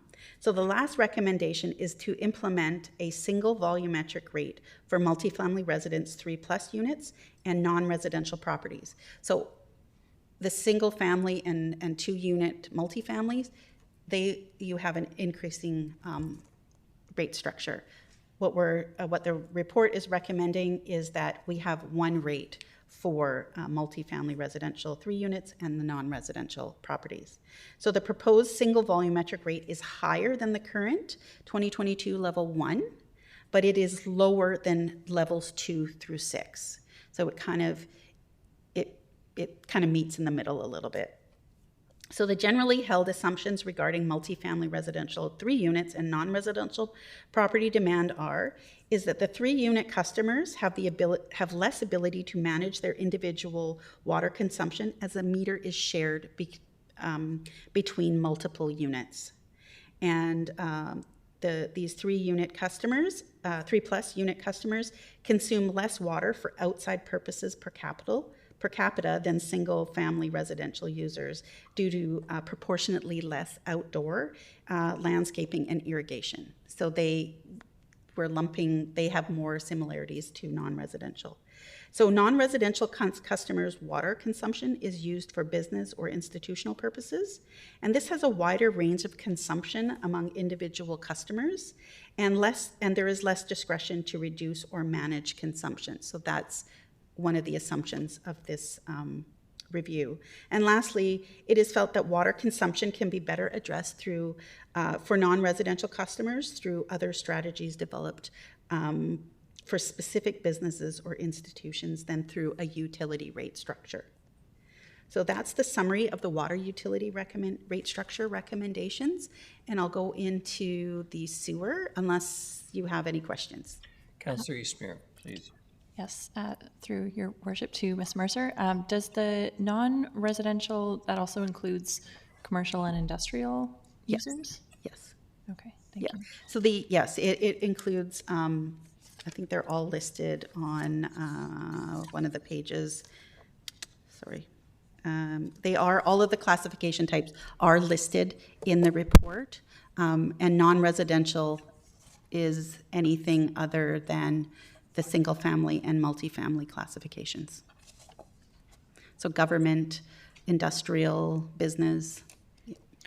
And there is a pie chart sort of in the report that has the residential single family, residential multifamily, commercial is shown as 1% of the usage, government at 7%, municipal at 3%, and then there's an other chunk that's 15%.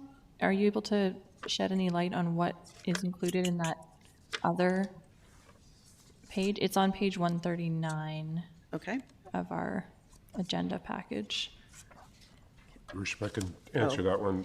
That's essentially similar to institutional. So it'd be the hospital, it'd be schools, it'd be city soccer fields, as an example. So that would be the other category there. Okay, and then municipal would purely include municipal buildings? Correct. Okay, thank you. I will point out that we are losing councillors here, and Councillor Hemmons is going to have to leave at 12:15 too, so brevity is great. I'm almost done. Okay, I'll quickly go through the sewer utility recommendations. So again, the goal was user equity in this rate review, or the rate structure review as well. So best practice recommends using a multi-part rate that includes a base rate and a volumetric rate. So the review did not identify any recommendation for changes to the single family residential or any of the multifamily residential properties. So once the planned meter replacement program is completed, we can look at implementing a a volumetric rate for these customers as well, because we need to account for seasonability water usage if we're going to base their sewer charge off water. And so currently the sewer user rate charges for non-residential customers is very convoluted. So the majority of customers are charged a base rate by fixture. So if you're a dentist, you're charged by each plumbing fixture. And if you're a school, you're charged per classroom. And so it gets complicated, it gets kind of messy to keep track of.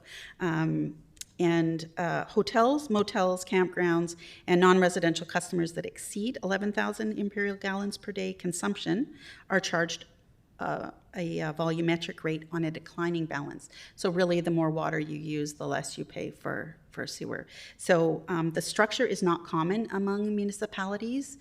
There are some that do it, but it's very rare. And the decreasing volumetric charge does not promote water conservation. And it is also a bit of an administrative nightmare to administer. So the first recommendation is to implement a base rate by property for non-residential customers. So the recommendation is to charge the same base rate for all customers, one rate, all customers. And the last recommendation is to implement a single volumetric rate for non-residential customers based on metered water consumption. So the proposed rate is higher than the current decreasing volumetric rate levels. However, there will be a shift from a base rate charge only to a combination of base rate and volumetric charge. So that summarizes all of the sewer utility rate structure recommendations. And like I said, I'll be back. We've kind of gone over some of these already, but I will be back next week to discuss this more in detail, and you can have questions at that point. And then all things going perfectly, we would have adoption of all the user rate bylaws by December 19th. And that's the end. And I'd be happy to answer any questions if you have any. Thank you very much, Ms. Mercer. Any questions? I'm not seeing any. I suspect we're all going to have to spend a bit of time absorbing this. Sponging, forgive the phrase, that's just too awful a joke. It's a dad joke. And likewise, we have the opportunity to discuss this further on the 24th, so that's very helpful.